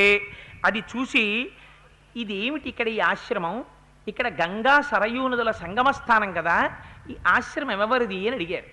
అడిగితే విశ్వామిత్రుడు చెప్పడం మొదలుపెట్టారు. ఇందులో మీరు ఒక రహస్యాన్ని గుర్తించాలి. మనం ప్రాజ్ఞులైనటువంటి మహాపురుషుల వెనకాతల వెళ్ళామనుకోండి, వెడితే దాని వలన కలిగేటటువంటి ప్రయోజనం వేరు. పక్కన ఉన్నటువంటి వాడు అనవసరమైన విషయాలన్నీ మాట్లాడేవాడు మీతో వచ్చాడనుకోండి, వస్తే ఇంద్రియాణి బలిష్టాని ననియుక్తాని మానద అపక్వస్య ప్రకుర్వంతి వికారాం స్థాననేకశః భ్రమన్ సర్వతీర్థేషు స్నాత్వా స్నాత్వా పునః పునః నిర్మలం న మనో యావత్ తావత్ సర్వం నిరర్థకం. భ్రమన్ సర్వతీర్థేషు, ఎన్ని క్షేత్రాలు తిరగండి, మనస్సు నిర్మలం కానప్పుడు అవన్నీ ఏమవుతాయి, తావత్ సర్వం నిరర్థకం. వేదవ్యాసుడు దేవి భాగవతంలో చెప్తాడు. అందుకని క్షేత్రాలకి వెళ్ళినప్పుడు పక్కన ఎవరుండాలి, ఆ క్షేత్రముల యొక్క ప్రాధాన్యతని చెప్పి మీ మనస్సు నిర్మలం చేసి భగవంతుడితో మీ మనస్సుని అనుసంధానం చేసి మీ ఆకలి దప్పికలు మరిపించి యాత్రకు బయలుదేరినప్పుడు క్షేత్రాలకు వెళ్ళినప్పుడు వేళపట్టున అన్నీ జరగవు కదా, జరగకపోయినా భగవంతుడి పట్ల మీ మనస్సుని ప్రచోదనం చెయ్యగలిగిన ఒక మహాపురుషుడితో మీరు వెళ్ళారనుకోండి, అప్పుడు ఆ చేసినటువంటి క్షేత్రమునకు ఆ ఫలము, యాత్రకి ఫలం సిద్ధిస్తుంది. ఒక గురువు వెనకాతల వెళ్ళినప్పుడు ఆ మనస్సు ఎలా మారుతుందో, గురువు నోటి వెంట వచ్చేటటువంటి మాటలు ఎలా ఉంటాయో మీరు చూడండి.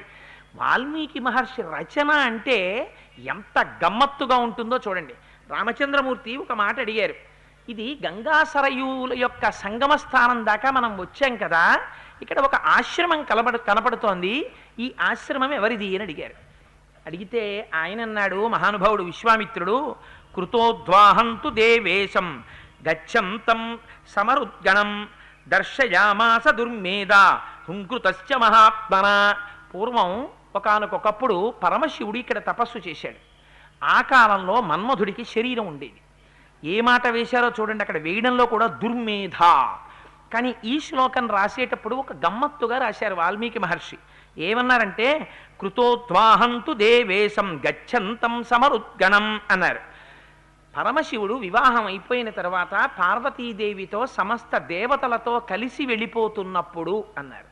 కానీ మనకి పౌరాణిక వాంగ్మయంలో పరమశివుడు హిమాలయ పర్వతాల మీద తపస్సు చేస్తున్నప్పుడు మన్మధుడు బాణప్రయోగం చేశాడు అని ఉంది.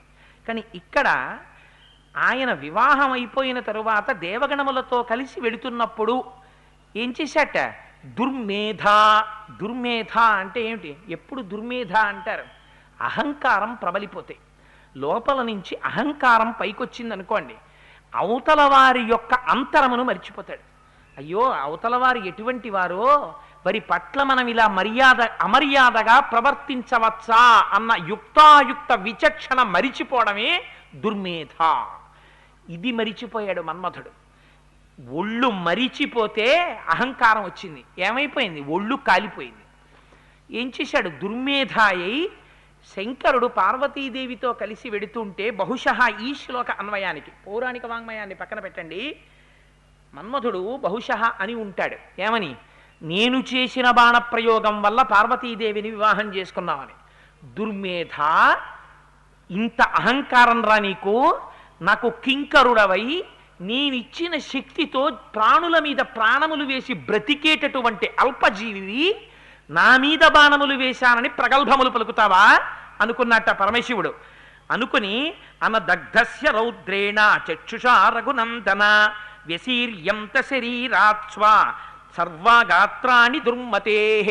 ఒక్కసారి తన 3వ కంటిని తెరిచారు. తెరిస్తే అందులోంచి అగ్నిహోత్ర జ్వాలలు పైకొచ్చాయి. వెంటనే ఆయనకున్నటువంటి ఆ మన్మధుడికున్నటువంటి శరీరంలో ఉన్న అవయవాలన్నీ కాలిపోయి కింద పడిపోయి పడిపోతే అనంగగితి విఖ్యాతస్తదా ప్రభృతి రాఘవ సచాంగ విషయ శ్రీమాన్ యత్రాంగం ప్రముమోచ. ఎప్పుడైతే అక్కడ కందర్పుడు అంటే మన్మధుని యొక్క అవయవములన్నీ పరమశివుని యొక్క 3వ కంటి మంట చేత కాలి కింద పడిపోయాయో ఆయన అనంగుడైపోయాడు. అంగములంటే శరీరంలో అవయవాలు, అవి కాలి కింద పడిపోయాయి, అనంగుడైపోయాడు. ఈ మన్మధుని యొక్క అవయవములు ఎక్కడ పరమశివుని యొక్క 3వ కంటి మంట చేత కాలి కింద పడ్డాయో దాన్ని అంగదేశము అని పిలిచారు. అందుచేత ఈ దేశానికి అంగదేశము అని పేరు వచ్చింది. నేను ఇలా అన్నానని అనుకోకండి, మనం ఒక్కొక్కరితో ఒక్కొక్క క్షేత్రానికి వెడతాం. ఎందుకు పనికి వస్తుందో తెలుసా అండి? మీరు క్షేత్రానికి వెళ్ళండి, ఆనంద నిలయానికి వెళ్ళండి, గుళ్ళోకి వెళ్ళండి, పక్కన రొద, అక్కడ కూడా కాకినాడ విషయాలే, అక్కడ కూడా కుటుంబ విషయాలే, అక్కడ కూడా సంసార విషయాలే, అక్కడ కూడా అహంకారమే. ఒక్కొక్కడితో మీరు వెళ్ళారనుకోండి, ఎవరో ప్రసాదాలు ఇస్తున్నారు అనుకోండి గుళ్ళో, ఇలా ప్రసాదం ఇచ్చి ఇలా అంటుంటే ఎవరో ₹1 పెడుతున్నాడు అనుకోండి, వీడు ప్రసాదం పుచ్చుకోవడం మీద ఉండదు వీడి నిబద్ధత. వీళ్ళకి చాలా వస్తుందేమండి, సాయంకాలం అయినప్పుడు కనీసం రోజుకో ₹100 రాదు, ఇదే బెటర్ గురుగారి పోస్టు అంటాడు. వాడి దృష్టి ఎక్కడ ఉంటుంది? ఎప్పుడు అక్కడే ఉంటుంది. వాళ్ళు గుళ్ళో ఇంత చక్కెర పొంగలి ఇంత పులిహార ఇచ్చారనుకోండి, ఎందుకండి ఇంత చక్కెర పొంగలి పులిహార, ఇన్ని లడ్లు ఇస్తే బాగుంటుంది కదా అంటాడు. పోనీ లడ్లు ఇచ్చారనుకోండి, ఆ లడ్డు బయటికి వచ్చేది ప్రసాదం రా, స్వామి అనుగ్రహం రాది అని వాడు నోట్లో వేసుకోడు. లడ్డండి పూర్వం ఇంతంత ఉండేవంటాడు. అంతుంటే నీకెందుకు, ఇంతుంటే నీకెందుకు, అది ఈశ్వరానుగ్రహం. అనుగ్రహాన్ని అనుగ్రహంగా తీసుకో. పక్కన ఉన్నటువంటి వాడు క్షేత్రాలకి వెళ్ళినప్పుడు, యాత్రకి వెళ్ళినప్పుడు సక్రమంగా ప్రవర్తించని వాడితో మీరు వెళ్ళారనుకోండి, మీ బుద్ధి కూడా కల్మషమైపోతుంది. అందుకని వెళ్ళినప్పుడు అక్కడ చెప్పేటప్పుడు అది మీ బుద్ధిలో కూడా మార్పు తీసుకొచ్చేదై ఉండాలి. ఇది గురువు అంటే. విశ్వామిత్రుడు ఎంత అందంగా మాట్లాడాడో చూడండి. ఇవాళ ఒక రాతిని పట్టుకొని శిల్పి నిర్దాక్షిణ్యంగా ఉలిపెట్టి సుత్తి పెట్టి కొడతాడు. కొడితే ముక్కలు పెచ్చులు ఎగిరిపోతాయి. కన్ను చెక్కుతుంటాడు, కను లోపల ఉన్న గుడ్డు చెక్కుతుంటాడు. చెక్కేటప్పుడు సన్నటి ఉలి తీసుకుని ఆ గుడ్డు దగ్గర పెట్టి పెచ్చు ఎగిరిపోకుండా జాగ్రత్తగా సన్నటి సుత్తి పెట్టి కొడతాడు. కొట్టిన తరువాత ఆ కనుగుడ్డుకు ఆకారం వస్తుంది. వచ్చిన తర్వాత అందులోంచి శ్రీ మహావిష్ణువు యొక్క స్వరూపం వస్తుంది. వచ్చిన తర్వాత ఇదే శిల్పి ఆ విగ్రహాన్ని ఒక వాహనం మీదకి ఎక్కిస్తాడు. దాని మీద ఎక్కి కూర్చుంటాడు, ఏ కాళ్ళ మీదో. దాన్ని దింపేస్తారు. దింపేసిన తర్వాత దాన్ని పడుకోబెడతారు. దానికి సంప్రోక్షణ చేస్తారు. సంప్రోక్షణ చేసిన తర్వాత ప్రాణప్రతిష్ఠ చేస్తారు. ప్రాణప్రతిష్ఠ చేసిన తరువాత ఈ శిల్పి కూడా ఏం చేస్తాడు? ఇలా 2 చేతులు ఉంచి నమస్కరించి నేను ఇంకా చాలా ఇటువంటి మూర్తులను చెక్కే అదృష్టాన్ని నాకు ఇమ్మని అడుగుతాడు. గురువు ఎటువంటి వాడో తెలుసా అండి? మిమ్మల్ని చెక్కుతాడు. తన మాటలనేటటువంటి ఉలిని పెట్టి ఎక్కడెక్కడ ఎంత ప్రమాణంలో కొట్టాలో కొట్టి మీలోంచి ఒక అపురూపమైన శిల్పాన్ని తీసుకొస్తాడు. విశ్వామిత్రుడు మాటలకున్నటువంటి గొప్పతనాన్ని వాల్మీకి మహర్షి బయట పెడుతున్నారు. ఎప్పుడు దుర్మేధ, అహంకారం బయటికి వస్తే దుర్మేధ. ఈ దేశం అంగదేశం అయిపోయింది. ఇందువల్ల మన్మధుడికి ఉన్నటువంటి అవయవాలు కాలిపోవడం వల్ల. ఇందువల్ల కాలిపోయాయి? శంకరుణ్ణి అధిక్షేపించడం వల్ల. ఇప్పుడు ఏం తెలుసుకోవాలి రామచంద్రమూర్తి? భక్తుల పట్ల, భగవంతుడి పట్ల, పెద్దల పట్ల ప్రవర్తించవలసిన రీతిలో ప్రవర్తించకపోతే తనకి జరిగిన అవమానంతో ఆ పేరుతో ఊళ్ళు రాజ్యాలు వస్తాయి. వచ్చిన ప్రతివాడు ఇందుకు ఇది అంగదేశం అయిందని చెప్పుకుంటాడు. ఎంత అవమానం! ఎంత అందంగా చెప్పారో చూడండి. ఇది ఈ ఆశ్రమం ఏమిటి అని అడిగారు. అడిగితే ఇంత అందంగా విశ్వామిత్రుడు చెప్పాడు. గురువు శిష్యుణ్ణి మలచడం అంటే అది. అందుకునన్నాడు వశిష్ఠుడు, విశ్వామిత్రుడి వెంట పంపు, ఎటువంటి రాముడు తయారై వస్తాడో చూడు అన్నాడు. అది గురువు వెంట శిష్యుడు వెళ్ళడం వెనకాతల ఉన్న ప్రయోజనం. సరే, అప్పుడు ఒక మాట చెప్పారు. చూశావా రామా, ఇక్కడ ఒక గమ్మత్తుంది. ఆనాడు పరమశివుడు కూడా ఇక్కడ తపస్సు చేశాడు. పరమశివుడు తపస్సు చేస్తుండగా సాక్షాత్తుగా శంకరుడికి శిష్యులై ఇక్కడ కొంతమంది ఉండేవారు. ఉండి ఆయన్ని సేవించారు. ఆ తర్వాత పరమశివుడు దేవతలతో కలిసి పార్వతితో కలిసి కైలాస పర్వతానికి వెళ్ళిపోయాడు. వెళ్ళిపోయినా కూడా ఆ శంకరుడి యొక్క శిష్యులు ఉన్నారు. ఆ శిష్యుల పాదములు పట్టి పరంపరాగతంగా అలా సేవ చేసుకుంటూ వచ్చారు. వీళ్ళకున్న గొప్పతనం ఏమిటో తెలుసా? వీళ్ళకి పాపం లేదు అన్నాడు. పాపం అంటే ఏమిటి? పాపం అంటే భగవంతుణ్ణి చేరకుండా అడ్డు వచ్చేటటువంటి ప్రతిబంధక రూపమైనటువంటి విఘ్నమునకు పాపము అని పేరు. మీరేదో రామాయణం విందామని బయలుదేరాను అనుకోండి, అప్పుడే అయినవాడు ఎవడో వస్తాడు చుట్టాలు. అయిపోయింది ఆ రోజు. ఎందుకు అయిపోయింది? చుట్టము రూపములో రామాయణ శ్రవణము జరగకుండా మీ పాపము ప్రతిబంధక రూపమై అడ్డు వచ్చినది. అందుకని అంటారు శంకర భగవత్పాదులు సౌందర్యలహరిలో, శివశక్త్యాయుక్తో యది భవతి శక్త ప్రభవితుం నచేదేవం దేవో నకలు కుశల స్పందితుమపి అతస్త్వామారాధ్యాం హరిహర విరించాదిభిరపి ప్రణంతుం స్తోతుం వా కథమకృత పుణ్య ప్రభవతి. ప్రణంతుం నమస్కారం చెయ్యాలన్నా, స్తోతుం వా 4 మాటలు చెప్పాలన్నా, కథమకృత పుణ్య ప్రభవతి, చేసిన పుణ్యం లేకపోతే ఎలా చేయిస్తారా నీతో? అని ప్రయత్నపూర్వకంగా మనుష్య జన్మలో చేసుకోవాలి. అందుకని వీరు పాపము లేనివారు. ఆనాడు శంకరుడితో ప్రత్యక్ష శిష్యరికం చేసిన వారి దగ్గర నుంచి ఈనాటి వరకు ఉన్న వీరెవ్వరూ పాపము లేనివారు. అంటే భగవంతుణ్ణి చేరడంలో ప్రతిబంధకములు లేనివారు. వీరందరితో కలిసి రామా ఇవాళ పడుకో. ఇప్పుడు మహదైశ్వర్యం అయోధ్యలో ఉందా, అంతఃపురంలో ఉందా?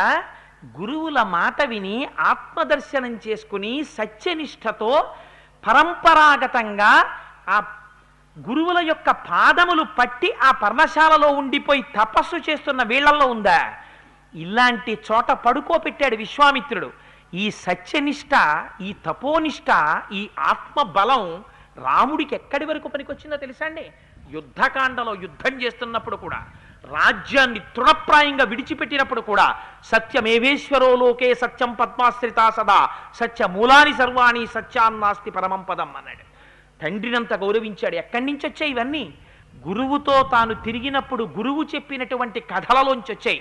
లేకపోతే రామాయణం బాలకాండ మళ్ళీ మనం చెప్పుకుంటే అప్పుడు ఎప్పుడో అంగదేశం ఏర్పడింది, అప్పుడు ఎప్పుడో మన్మధుడు కాలిపోయాడు, ఇప్పుడు ఎప్పుడో మనం చెప్పుకోవడం ఎందుకు దాన్ని? కాదు, రామాయణం ఎప్పటికీ మృత సంజీవని. నువ్వు ఎలా బ్రతకాలో రామాయణం నేర్పుతుంది.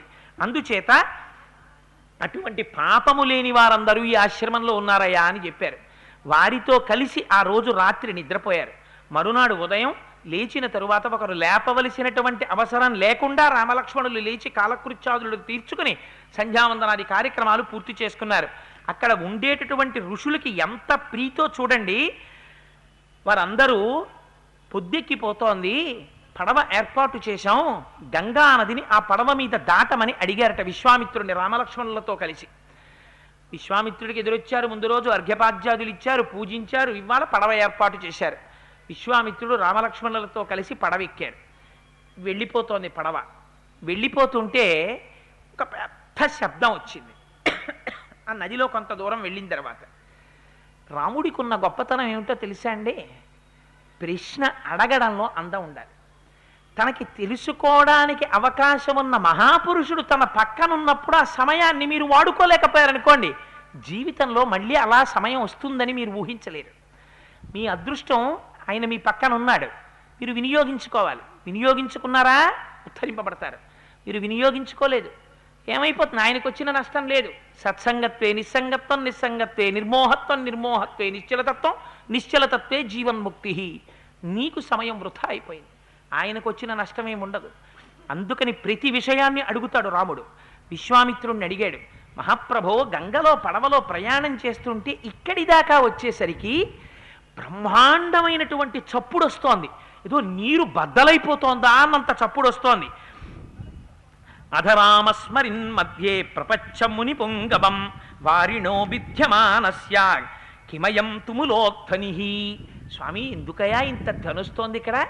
ఏదో నది బద్దలైపోతున్నంత చప్పుడు వస్తోంది, ఎందుకు వస్తోందో చెప్పవలసింది అని అడిగారు. అడిగితే ఆ చప్పుడా అడుగుని ఏదో పెద్ద తూమో ఏదో ఉండుంటుంది అన్నాడు అనుకోండి, ఆయన అయిపోతుంది అక్కడతోటి. కానీ పెద్దల దగ్గర ఉన్న గుణం ఏమిటో తెలుసా అండి? మీరు ఇలా కదిపారనుకోండి, వాళ్ళు ఆ దగ్గర నుంచి మొదలు పెడతారు. అడిగేవాడు దొరకాలి. ఎంత సంతోషం గురువులకి! ఎక్కడి నుంచి మొదలెట్టాడో చూడండి విశ్వామిత్రుడు. కైలాస పర్వతే రామ మానస నిర్మితం సరహ బ్రహ్మణా నరశార్దూల తేనేదం మానసం సరహ. ఒకానొకప్పుడు చతుర్ముఖ బ్రహ్మగారు కైలాస పర్వత శిఖరాల మీద తన మనస్సుతో ఒక సరోవరాన్ని నిర్మించాడు. ఆ సరోవరానికి మానస సరము అని పేరు. ఆ సరస్సులోంచి నీరు ప్రవహించి వచ్చింది. అదే సరయూ నది. ఆ సరయూ నది పరమ పవిత్రమైనటువంటి నది. ఎందుచేత? బ్రహ్మగారి చేత నిర్మింపబడినటువంటి మానస సరోవరంలోంచి వచ్చింది. వచ్చి అది అయోధ్య చుట్టూ ప్రవహిస్తోంది. ప్రవహించినటువంటి ఆ నది ఇక్కడ గంగా నదితో కలుస్తోంది. గంగా నదితో సరయూ నది కలియడం చేత ఇక్కడ తస్యాయమతుల శబ్దో జాహ్నవీమభివర్తతే వారి సంక్షోభజో రామ ప్రణామం నియతక్కురు. రామ, ఇక్కడ గంగా సరయూ నదులు కలుస్తున్నాయి. ఇది నదీ సంగమ స్థానం. ఒక్కసారి నమస్కారం చేయి రామా అన్నారు. అంటే వెంటనే రాముడు ఆ రెండు నదులు కలుస్తున్న చోట నమస్కారం చేశాడు. ఇప్పుడు మీకు ఒక అనుమానం రావాలి. గంగా సరయూ నదులు కలుస్తున్నాయి. అడిగిన ప్రశ్న ఏమిటి? ఎందుకు ఆ చప్పుడు వచ్చిందని అడిగారు. రెండు నదులు కలుస్తున్నాయి, బాగుంది, నమస్కారం చేయందుకు అంటే నది మనకి జీవితంలో ఒక పాఠం నేర్పుతుంది. నది పరమ పవిత్రంగా పుట్టింది సరయు. పుట్టిన సరయు అక్కడ ఉండిపోదు. పర్వతాల మీద పుడతాయి నదులు. పర్వతాల మీద పుట్టినటువంటి నదులు పర్వతాల మించి ప్రవహించి వెళ్ళిపోతుంటాయి. వెళ్ళిపోతున్నప్పుడు ఆ కొండల మించి కింద పడిపోతాయి. కింద పడిపోయినప్పుడు పెద్ద పెద్ద బండలకి వాటి తలలు తగిలి చిందరవందరగా చిమ్ముకుంటాయి. అంటే తల పగిలిపోయినంత బాధ కలిగింది. ఆగిపోయిందా నది? ఆగదు. ఎవరు నదికి ఇదిగో సముద్రం ఇక్కడుందని ఎవరు దారి చూపించరు. వెళ్ళిపోతుందంతే నది. అలా వెళ్ళిపోతుంటే ముళ్ళ పొదలు అడ్డొస్తాయి, ఒళ్ళంతా గీరేస్తాయి. ముళ్ళ పొదలు గీరుతున్నాయని నది ఆగిపోదు, వెళ్ళిపోతుంది. ఒక మహాత్ముడు వస్తాడు, అందులో నిలబడి స్నానం చేసి అర్ఘ్యమిస్తాడు. ఇక్కడ ఒక మహాత్ముడు స్నానం చేశాడని నది ఆగదు, వెళ్ళిపోతుంది. ఇంకొక దుర్మార్గుడు వస్తాడు, మలమూత్రములు విసర్జిస్తాడు, నన్ను కలుషితం చేశాడని నది బెంగపెట్టుకోదు, వెళ్ళిపోతుంది. గోతులలో పడుతుంది, పైకి లేస్తుంది, ఒడులు తిరుగుతుంది, సుడులు తిరుగుతుంది, వంకర్లు తిరుగుతుంది, పరిగెడుతుంది పరిగెడుతుంది పరిగెడుతుంది పరిగెడుతుంది చిట్ట చివరికి వెళ్ళి సముద్రంలో కలిసిపోతుంది. సముద్రంలో కలిసేంత వరకు నది తన ప్రయాణాన్ని ఆపదు. నరుడు కూడా తన ప్రయాణాన్ని ఈశ్వరుడిలో కలిపే వరకు తన అనుష్ఠానం ఆగకూడదు. భక్తి చేత జ్ఞానము, జ్ఞానము చేత మోక్షము కలిగే వరకు నడుస్తూ ఉండాలి. నదులు మనకి మార్గాల్ని ఉపదేశిస్తాయి. పైగా సంజీవనం సమస్తస్య జగతః సలిలాత్మిక భవయిత్యుచ్యతే మూర్తిర్భవస్య పరమాత్మనః. నదుల రూపంలో, నీటి రూపంలో ఉండి పరమాత్మ మనందరినీ బ్రతికిస్తున్నారు. అందుచేత గంగా సాక్షాత్ శంకరుడి యొక్క శిరస్సుని తాకి వచ్చింది. సరయు బ్రహ్మగారి యొక్క మనస్సు చేత నిర్మింపబడింది. ఆ రెండు కలుసుకుంటున్నాయి. ఈ రెండు కలుసుకోవడం పరమ పవిత్రమైనటువంటి సంగమస్థానం. అందుచేత ఇక్కడ మనం నమస్కారం చెయ్యాలి. అందుకని రామ నమస్కారం చెయ్యి అన్నారు. ఎంత గౌరవం నేర్పారండి, ఎంత భక్తి నేర్పాడండి మహానుభావుడు. అంతేకాని నది మీద పడవెక్కి వెళ్ళిపోతూ ఆ నదిలో చేతులెట్టి పెట్టకూడనివన్నీ నదిలో పెట్టి అక్కడి నుంచి ఆ నదిని మనకి ఇప్పటికీ సంప్రదాయంలో గోదావరి నది మీద రైలు వెళ్ళిపోతుంటే పావలాలు, ₹10 తీసి ఇప్పటికీ నదిలో విసురుతుంటారు. ఎందుకు అలా నదిలో విసిరారు అని మీరు అడిగారు అనుకోండి, అదో ఛాదస్తం అండి అంటారు కొంతమంది. ఛాదస్తం కాదు. భారతీయ సాంప్రదాయంలో నది అంటే చాలంత గౌరవిస్తారు. ఎందుకని అది మనని బతికిస్తోందని ఒకటి, ఆ నది మనకి జీవితంలో పాఠం నేర్పుతోందని ఒకటి. అందుచేత భగవంతుణ్ణి చూడగానే ద్రవ్యం ఎలా సమర్పిస్తామో పురుషార్థంగా నదిని చూడగానే అలా ఓ పావలాకా చేస్తారు పెద్దలు. అది వారి భక్తికి ప్రతీక. అందుచేత ఇది పరమ పవిత్రమైనటువంటి నదుల యొక్క సంగమస్థానం. ఇక్కడ నమస్కారం చేయి రామా అన్నారు. అనగానే ఆయన మహానుభావుడు విశ్వామిత్రుడు చెప్పడమే తర్వాయి వెంటనే ఒక నమస్కారం చేశారు. బయలుదేరి ఆ గంగా నదిని దాటారు. దాటి పడవ ఆవలి ఒడ్డుకి చేరింది. చేరిన తర్వాత పడవలోంచి దిగారు. దిగి ముందు విశ్వామిత్రుడు నడుస్తున్నాడు, వెనక రామలక్ష్మణులు నడుస్తున్నారు. నడుస్తుంటే చాలా విచిత్రంగా అనిపించింది. ఆ అరణ్యంలో ఎక్కడ చూసినా అహోవనమిదం దుర్గం చిల్లికా గణనాదితం భైరవాశ్వై స్వైపదై పూర్ణం శకుంతైర్దారుణారుతై. ఎక్కడ చూసినా సరే ఈలపక్షులు అని ఉంటాయి. ఆ ఈలపక్షుల యొక్క చప్పుడు వినపడింది అనుకోండి, అవి చేసినటువంటి అరుపులు కానీ భాస పక్షులు ఉంటాయి. ఆ పక్షులు కానీ అరిచాయనుకోండి, ఇవాళ కొత్తగా స్కూటర్లకి కొంతమంది హారన్లు వేస్తున్నారు. నిజంగా అది వినేటప్పటికీ సాత్వికమైన హృదయం ఉన్నవాడు భోజనం చేసి బయటికి రాగానే ఆ హారన్ వినపడితే కడుపులో తిప్పి వాంతి అయిపోతుంది. పిల్లలు ఏడుస్తున్నట్టో దేనికిందో పడిపోయి ఆక్రందనం చేస్తున్నట్టో ఉంటాయి. అంతకన్నా పైశాచికత్వం ఇంకోట్లేదు. అస్తమానం అది కొడుతూ ముందు వెడుతున్నవాడు తుళ్ళి పడుతుంటే చూసి ఆనందించడం రాక్షస ప్రవృత్తి. అలా పెట్టుకోమని ఎవడూ చెప్పలేదు. అసలు అది డిజైన్ చేసిన వాడు ఎంత గొప్ప రాక్షసుడో, పెట్టుకున్నవాడు ఇంకెంత గొప్ప రాక్షసుడో. అందుకని అక్కడ ఉన్నటువంటి ఆ ఈల పక్షులు అంత భయంకరమైన శబ్దం చేస్తున్నాయిట. భాసపక్షులు అంత శబ్దం చేస్తున్నాయి. పులులు, సింహాలు, ఏనుగులు మొదలైనవి తిరుగుతున్నాయి. వాతావరణం చూడగానే చాలా భయానకంగా ఉంది. ఎక్కడా మనుష్య సంచారం ఉన్నట్టు కనపడలేదు. అంత భయంకరమైనటువంటి నిర్జనమైనటువంటి అరణ్యంలో విశ్వామిత్ర మహర్షి ముందు నడుస్తున్నారు. ఏకాకి నిర్భయ శాంత చింతాసూయా వివర్జిత బాల్యభావే నయోభాతి బ్రహ్మజ్ఞాని సముచ్యతే అంటుంది గురుగీత. బ్రహ్మజ్ఞానికి భయం ఎక్కడుంటుంది? తన నోటి వాక్కు చాలు. హుంకారం చేశాడా రాక్షసులు కూడా నిలబడిపోవలసింది. ఎక్కడ భయం ఉంటుంది విశ్వామిత్రుడికి? తీసుకెడుతున్నాడు వెనక రామలక్ష్మణుల్ని. వాళ్ళు అడిగారు ఆశ్చర్యపోయి, బ్రహ్మన్ ఏమిటిది ఇలా ఉంది ఇక్కడంతాను అని అడిగారు. అడిగితే ఆయన అన్నారు, ఏతౌ జనపదౌ స్పీతౌ పూర్వం అస్తాం నరోత్తమ మలాదశ్చ కరూషాశ్చ దేవ నిర్మాణ నిర్మితౌ. పూర్వకాలంలో ఇక్కడ మలదము కరూశ్చము అని చెప్పి రెండు బ్రహ్మాండమైనటువంటి జనపదాలు ఉండేవి. కానీ ఇవాళ దురదృష్టం ఏమిటంటే ఎంతోమంది జనులతో ఎంతో సంతోషంగా ఎంతో ఆనందంగా ఉండవలసినటువంటి ఈ పట్టణాలు ఇవాళ అలా లేవు. దీనికంతటికీ కారణం ఒక యక్షకాంత తాటక అనబడేటటువంటి స్త్రీ రాక్షసిగా మారి ఇక్కడ ఉన్నటువంటి జానపదులందరినీ కూడా హింస చేస్తోంది అన్నారు. అంటే రామచంద్రమూర్తికి ఆశ్చర్యం వేసింది. అదేమిటి అసలు ఇలా ఈ జానపదాలు ఎందుకు ఏర్పడ్డాయి, ఎందుకు అలా అయ్యాయి అని అడిగారు. అడిగితే పురావృత్రవ్రధే రామ మలేన సమభిప్లుతం క్షుదా చైవ సహస్రాక్షం బ్రహ్మహత్య సమానిషత్ తమిదం స్నాపయం దేవా ఋషయశ్చ తపోధనాః కలశై స్నాపయామాసూర్మలం చాస్య ప్రమోచయన్. ఒకానొకప్పుడు వృత్రాసురుడనేటటువంటి ఆయన్ని దేవేంద్రుడు సంహరించాడు. ఆయన బ్రాహ్మణుడు. వృత్రాసురుణ్ణి సంహరించడం చేత బ్రహ్మహత్యాపాతకం ఇంద్రుడికి వచ్చింది. ఇంద్రుడికి బ్రహ్మహత్యాపాతకం అంటుకోవడం వల్ల రెండు విచిత్ర లక్షణాలు వచ్చాయి. శరీరంలో మలం పుట్టడం ప్రారంభమైంది. దానితో పాటుగా ఆకలి అనేటటువంటి లక్షణం బయలుదేరింది. వాళ్ళు అమృతపానం చేసిన వాళ్ళకి ఆకలి దప్పులు ఉండవు. అటువంటి వాడికి ఆకలేయడం మొదలెట్టింది. దానితో పాటుగా మలము అంటే అశుచి. జ్ఞాపకం పెట్టుకోండి, మనకి కళ్ళు, చెవులు, ముక్కులు, నోరు వీటన్నింటిలోంచి మలం ఊరుతుంది. అందుకే పెద్దలు అంటారు, నిద్రపోయి లేస్తే స్నానం చేస్తే తప్ప దేవాలయానికి వెళ్ళకూడదు. ఎందుకంటే మీరు నిద్రపోతే ఈ నవరంధ్రాలలోకి కూడా మలం వచ్చి నిలబడుతుంది. అందుకని ఆ మలం ఊరడమే అశుచి కలగడం, శౌచము తగ్గిపోతుంది. అందుకని అశౌచం వస్తోంది, ఆకలి వేస్తోంది ఇంద్రుడికి. ఈ రెండు లక్షణాలు ఎందుకు వచ్చాయి? ఆయనకు ఉండకూడదు. అవి బ్రహ్మహత్యాపాతకం వల్ల వచ్చాయి. ఎంతటి వాడైనా బ్రహ్మహత్య చేస్తే ఎలా అనుభవించవలసి వస్తుందో చెప్తున్నాడు విశ్వామిత్రుడు. ఇది రామచంద్రమూర్తి యొక్క శీలాన్ని దిద్దింది రాబోయే రోజుల్లో. అటువంటి బ్రహ్మహత్యాపాతకం నుంచి విడుదల పొందడం కోసమని మహర్షులను ఆశ్రయించాడు. వాళ్ళు తమ కమండలాల్లో ఉండేటటువంటి జలాల్ని సంప్రోక్షణ చేశారు.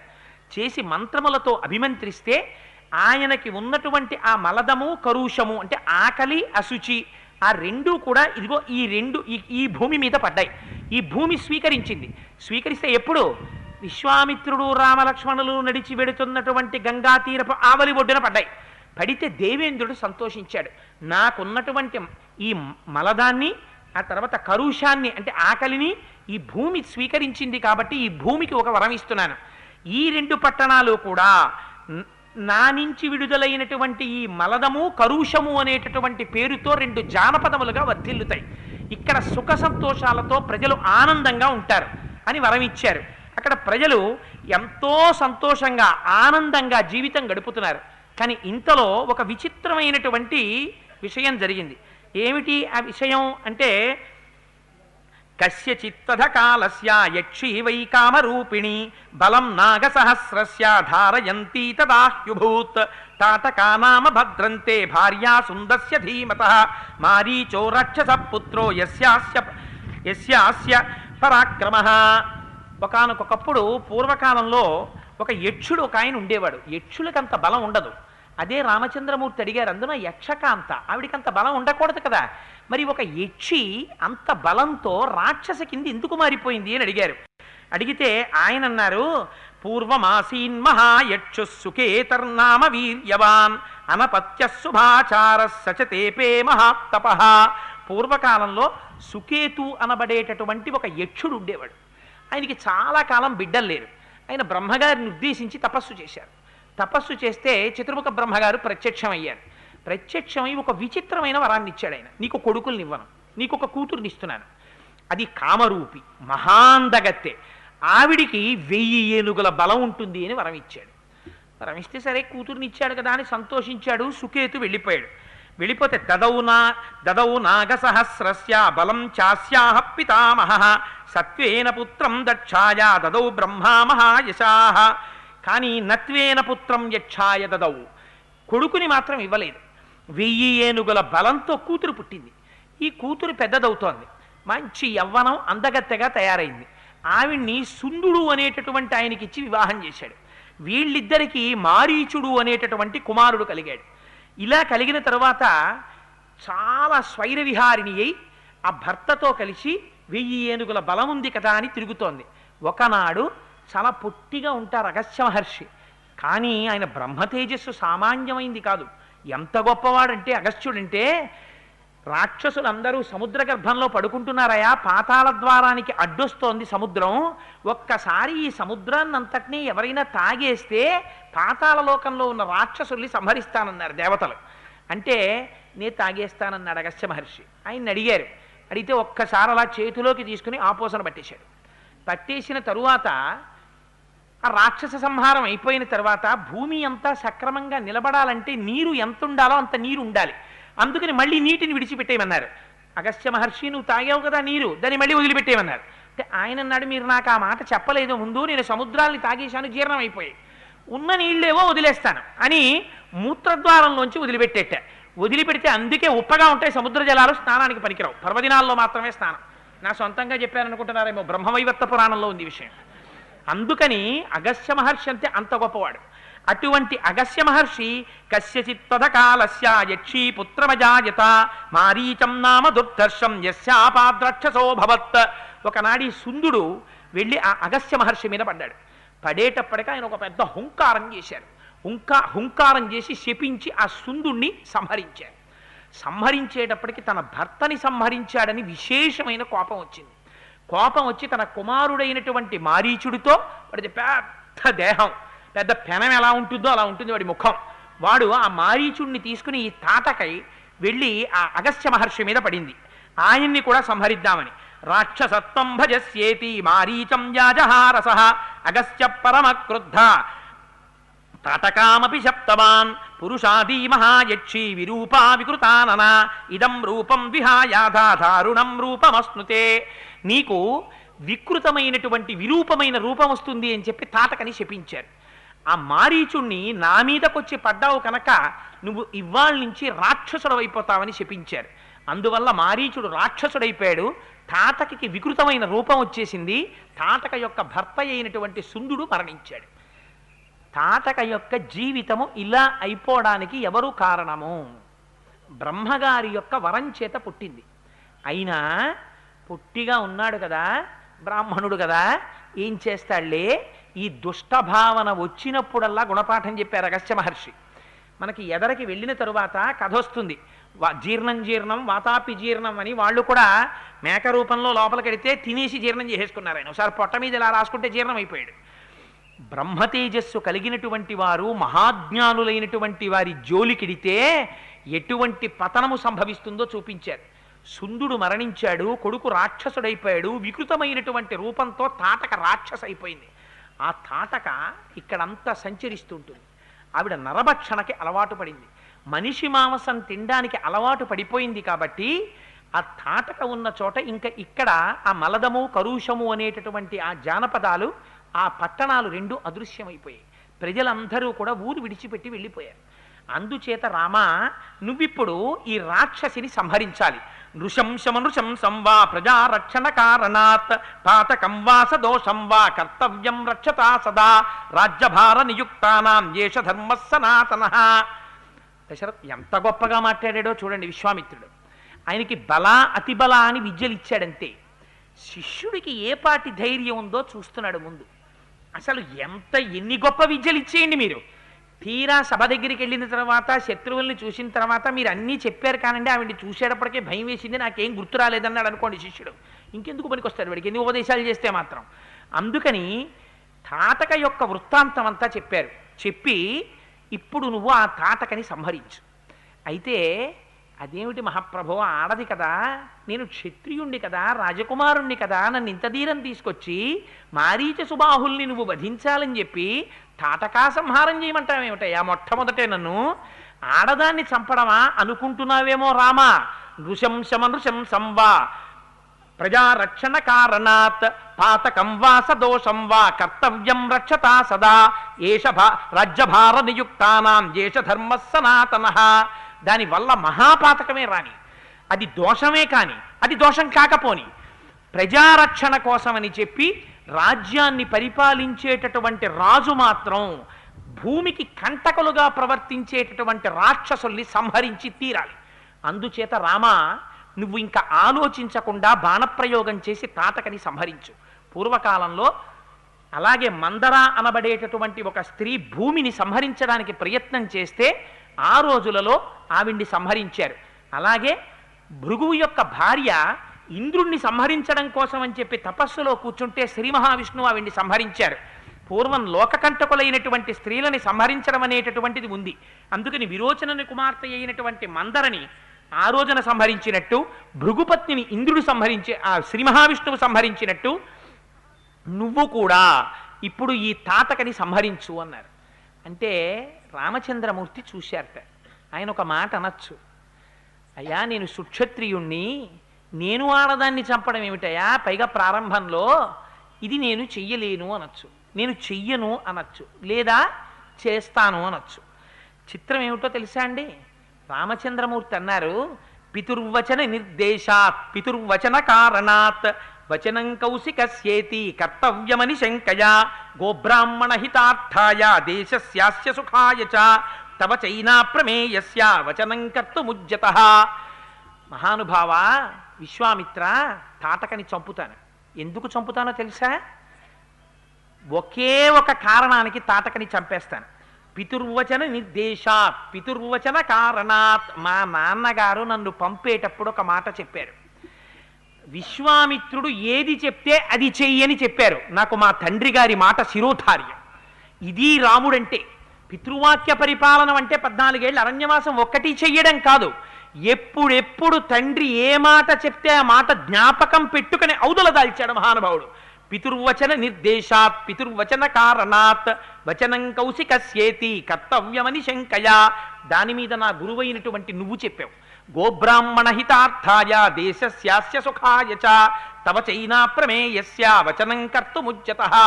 లోకాన్ని రక్షించడం కోసం, ఇక్కడ ఉండేటటువంటి సంపదని రక్షించడం కోసం, మహర్షుల్ని రక్షించడం కోసం, మళ్ళీ వాళ్ళందరూ సంతోషంగా బ్రతకడం కోసం సుక్షత్రియ వంశంలో పుట్టినటువంటి నేను రాజ్యాన్ని పరిపాలించవలసిన వాణ్ణి తాటకాన్ని గ్రహణం చేసి తీరుతాను, అందుకని సంహరిస్తానన్నారు. అని అనడం ఏమిటి? ఒక్కసారి ఆ ధనస్సు తీసుకుని ధనుష్టంకారం చేశారు. ఆ ధనుష్టంకారం చేసేటప్పటికీ అందులోంచి వచ్చినటువంటి ధనితరంగాల్ని విద్యట తాటక. విని ఆశ్చర్యపోయిందిట. ఎవడురా ఇంత ధ్వని చేశాడనుకుందిట. ఎటువైపు నుంచి ఆ ధ్వని వస్తోందో అటువైపుకి బయలుదేరి వెళ్ళింది.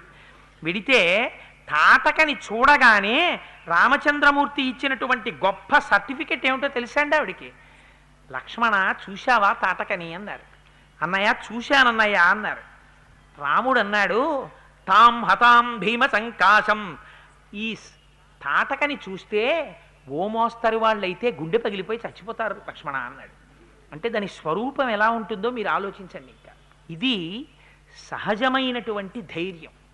అందుకే వాల్మీకి మహర్షి ఒక మాట అడిగారు ముందు, కోన్వస్మిన్ సాంప్రదం లోకే గుణవాన్ కశ్చ వీర్యవాన్ అన్నప్పుడు ఆత్మవాన్ కో అని అడిగారు. లోపల ధైర్యం ఉండాలి.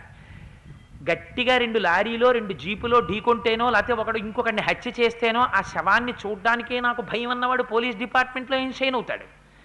అందుకని ఏ డిపార్ట్మెంట్లో ఉన్నవాడు ఆ డిపార్ట్మెంట్కి సరిపోయేవాడై ఉండాలి. అందుకని అటువంటి తాటకిని చూసి భయపడిపోయేవాడైతే ఇంకా రాక్షస సంహారం రామచంద్రమూర్తి ఏం చేస్తారు? లక్ష్మణమూర్తితో తాటకన గురించి రామచంద్రమూర్తి ఆ మాట చెప్పారంటే దాని స్వరూపము ఎంత భయంకరంగా ఉంటుందో ఆలోచించండి. ఒక మామూలు వ్యక్తి అయితే అసలు చూడగానే గుండె బయలు చచ్చిపోతారు. అందుకే అసలు అక్కడ ఎవరు మనుషులే ఉండేవారు కాదు. బాబాయ్ ఇది ఎప్పుడన్నా కనపడుతుందేమో అని పారిపోయారు వాళ్ళందరూ. అంటే ఎంత భయంకరమైన స్వరూపమో చూడండి. అందుకని చూశారు. చూసి వెంటనే ఆ తాటక ఆవిడ మీదకి బాణప్రయోగం చేశారు. ఇంకా బాణప్రయోగం చెయ్యడమా అని ఆలోచిస్తుంటేనే రామలక్ష్మణుల్ని విశ్వామిత్రుడిని చూసిందిట. చూసి విశ్వామిత్రుడి మీద పడబోయింది. పడబోతే పెద్ద ఆయన కదా పాపం, ఇక్కడికి వీళ్ళందరినీ తీసుకొచ్చుంటారని అనుమానం దానికి. అందుకని ఆయన మీద పడబోతే ఆయన ఒక పెద్ద హుంకారం చేశారు. బ్రహ్మజ్ఞాని యొక్క హుంకారం అంటే మాటలా ఉన్నదున్నట్టు నిలబడిపోయింది. నిలబడిపోయి మాయాస్వరూపాన్ని పొంది పెద్ద రాళ్లవాన కురిపించింది. కురిపిస్తే ఆ రాళ్లవానలో చిక్కుకున్నారు. అది రేపినటువంటి ధూళి వచ్చి కళ్ళల్లో పడిపోయింది. పడిపోతే విశ్వామిత్రుడు అన్నాడు, రామా ఉపేక్షించకు, ఆ తాటకని సంహరించన్నారు. అంటే రాముడు అన్నాడు లక్ష్మణుడితోటి, లక్ష్మణ ఎంత సంహరిద్దామన్నా స్త్రీ కదా, కొంత మార్పు వస్తుందేమో చూద్దాం. నేను దీని గమన శక్తిని కొట్టేస్తాను. దీని 2 చేతులు తెగ్గొడతాను, 2 కాళ్ళు తెగ్గొడతాను. 2 కాళ్ళు 2 చేతులు తెగిపోయిన తర్వాత పడిపోతుంది. వికారమైనటువంటి రూపాన్ని కల్పించు. ఎందుకని ఇంకా ఏదైనా శరీరంలో చెక్కేసాం అనుకోండి, ఒక కన్ను చెక్కేస్తే ఇంద్రియం పోతుంది. అందుకని ముక్కు చెవులు కొట్టేస్తాను. కొట్టేస్తే చూసుకున్నప్పుడల్లా జ్ఞాపకానికి వస్తుంది. ముక్కు చెవులు లేవు కదా, జ్ఞాపకానికి వచ్చి అప్పుడైనా బుద్ధి వస్తుందేమో. అందుకని వికార రూపం కల్పిద్దాం. నువ్వు ముక్కు చెవులు చెక్కి నేను చేతులు కాళ్ళు తెగ్గొడతానన్నారు. అని చేతులు తెగ్గొట్టారు, కాళ్ళు తెగ్గొట్టారు. లక్ష్మణమూర్తి ముక్కు చెవులు చెక్కారు. చెక్కితే దానసాధ్యం కుల అది మాయారూపాన్ని పొంది మాయమైపోయింది. మాయమైపోయి రాళ్ళవాన కురిపించింది. కురిపించి వచ్చి పెద్ద శరీరంతో రాముడి మీద పడబోతోంది. పడబోతుంటే విశ్వామిత్రుడు అన్నారు, రామా ఇక ఉపేక్షించకు, అసుర సంధ్యా సమయం అయిపోతోంది, చీకటి పడిపోయిందా, తాటక శక్తి పెరిగిపోతుంది, అందులో మాయావి, ఆడదని ఆలోచించకు. ఇంత చెప్పినా నువ్వు ఇంకా ఆడది అని ఆలోచిస్తున్నావు. ఇది కరుణా సముద్రుడు రాముడంటే. అందుకని ఇంకా ఆలోచించకుండా బాణప్రయోగం చేయమన్నారు. ఒక పిడుగు లాంటి బాణాన్ని దాని గుడ్డెల మీద కొట్టారు. పెద్ద హాహాకారం చేస్తూ నెత్తుటి ఏళ్లు ప్రవహిస్తుండగా ఆ తాటక భూమి మీద పడిపోయి ప్రాణాలు విడిచిపెట్టేసింది. తాం హతాం భీమ సంకాశం దృష్ట్వా సురపతిస్తథా సాధు సాధ్వితి కాకుత్సం సురాశ్చ సమపూజయన్. వెంటనే దేవేంద్రుడు, దేవతలు మొదలైనటువంటి వాళ్ళందరూ చూశారు. చూసి ఎంత ఆనందపడిపోయారో మహానుభావ, ఇన్నాళ్ళకి తాటకా సంహారం అయింది, ఇంకా ఇక్కడ ఉన్నటువంటి జానపదాలు వర్ధిల్లుతాయి. విశ్వామిత్రుడు లోకమునకు చికిత్స చేయడం ప్రారంభం అయిపోయింది. అందుకని తాటకా సంహారం అయింది. ఇప్పుడు ఎప్పుడైతే తనకున్న ధైర్యంతో తాటకా సంహారం చేశాడో దేవతలందరూ ఇంద్రుడు పరిగెత్తుకుంటూ విశ్వామిత్రుడి దగ్గరికి వచ్చారట. వచ్చి వాళ్ళు ఏమని అడిగారో తెలుసా అండి? మహానుభావ, ధైర్యం అంటే ఇది కదా ఉండవలసింది, ఇంత ధైర్యం ఉన్నవాడి దగ్గర ఉండాలి, అస్త్రశస్త్రాలన్నీ ఉన్నాయా? రేపొద్దున్న రాక్షసులందరినీ దునుమాడతాడు, పుట్టవలసిన వాడు పుట్టాడు, నరుడిగా ప్రవర్తిస్తున్నాడు, ఇంత ముక్కవోని ధైర్యంతో ఉన్నాడు. నీ దగ్గర అదిగో ఆ నిన్నటి రోజున చెప్పుకున్నటువంటి ఆ మహానుభావుడు కౌశికుడిగా నువ్వు పరిపాలన చేస్తున్నప్పుడు ఆ జయ సుభద్ర అనేటటువంటి ఆ దక్ష ప్రజాపతి యొక్క కుమార్తెలిద్దరికీ చెరుకో 50 అస్త్రాలు పుడితే నువ్వు వాటిని తీసుకున్నావు కదా, ఆ అస్త్రములనన్నింటినీ రామలక్ష్మణులకి ఉపదేశం చెయ్యి, చేస్తే ఈ అస్త్రబలంతో వాళ్ళు రాక్షసుల్ని నిగ్రహిస్తారన్నారు. విశ్వామిత్రుడి యొక్క శక్తి అంటే ఏమిటో చూడండి. భారతదేశంలో ఆర్ష సాంప్రదాయంలో అసలు శక్తి అన్నది ఎక్కడుందో తెలుసా అండి? ఏమీ తెలియనట్టుగా బ్రహ్మదండం పట్టుకొని అరణ్యాల్లో కూర్చుని తపస్సు చేసుకున్న వాళ్ళ దగ్గర ఉంది. అందుకే అలెగ్జాండర్ అంటాడు, భారతదేశం వెళ్ళిన తరువాత ఎవరి జోలికన్నా వెళ్ళండి, కానీ అరణ్యాల్లో పెద్ద పెద్ద చెట్ల కింద బ్రహ్మదండాలు పట్టుకుని తపస్సు చేసుకుంటూ ఉంటారు, కమండలాలు పట్టుకుని. వారి దగ్గరికి మాత్రం వెళ్ళి గట్టిగా మాట్లాడకండి, బహువినయంతో మాట్లాడండి. వాళ్ళది తపశ్శక్తి, మనది కేవలం బాహుశక్తి, వాళ్ళ ముందు మనం నిలబడలేమని చెప్పాడు. ఇది ఆర్ష సంప్రదాయం, మన మహర్షుల యొక్క శక్తి అంటే. ఈ మాట చెప్పగానే విశ్వామిత్రుడు పొంగిపోయి ఆయన ఇచ్చినవి ఏమిటో తెలుసా అండి? అస్త్రం హయశిరో నామ క్రౌంచమస్త్రం తథైవచ శక్తి ద్వయంచ కాకుస్తా తదా దదామి తవ రాఘవ. హయశిరోనామం అనేటటువంటి అస్త్రాన్ని ఇచ్చట, క్రౌంచమస్త్రం ఇచ్చట. ఇవన్నీ అస్త్రాలంటే బయట ఏదో బాణాల్లాగో గొడ్డళ్ళల్లాగో గుణపాల్లాగో ఏం దగ్గర ఉండవు, వాటికి మంత్రాలు ఉంటాయి. ఆ మంత్రం ఉపదేశం చేస్తారు. ఉపదేశం చెయ్యగానే, ఆ మంత్రోపదేశం పొందగానే ఆ అస్త్రం స్వరూపాన్ని పొందుతుంది. పొంది వచ్చి పక్కన నిలబడి నమస్కారం చేస్తుంది. అయ్యా, నువ్వు ఉపదేశం పొందావు, ఏం చెయ్యమంటావు? అస్త్రం హయశిరో నామ క్రౌంచమస్త్రం తథైవచ శక్తి ద్వయంచ కాకుస్తా తదామి తవ రాఘవ కంకాళం ముసలం ఘోరం కపాలమధ కంకణం ధారయంత సురాయోని దదామ్యేతాని సర్వశః. ఇవెవరు? రాక్షసులు ధరిస్తారట, బ్రహ్మాండమైనటువంటి రోకళ్ళు. వాటి పేరు కంకాళము, ఘోరము, కపాలము, కంకణము. ఈ 4 ముసలములు అంటే రోకళ్ళు. అవి కూడా, వాటికి సంబంధించినటువంటి మంత్రాలు కూడా విశ్వామిత్రుడికి తెలుసు.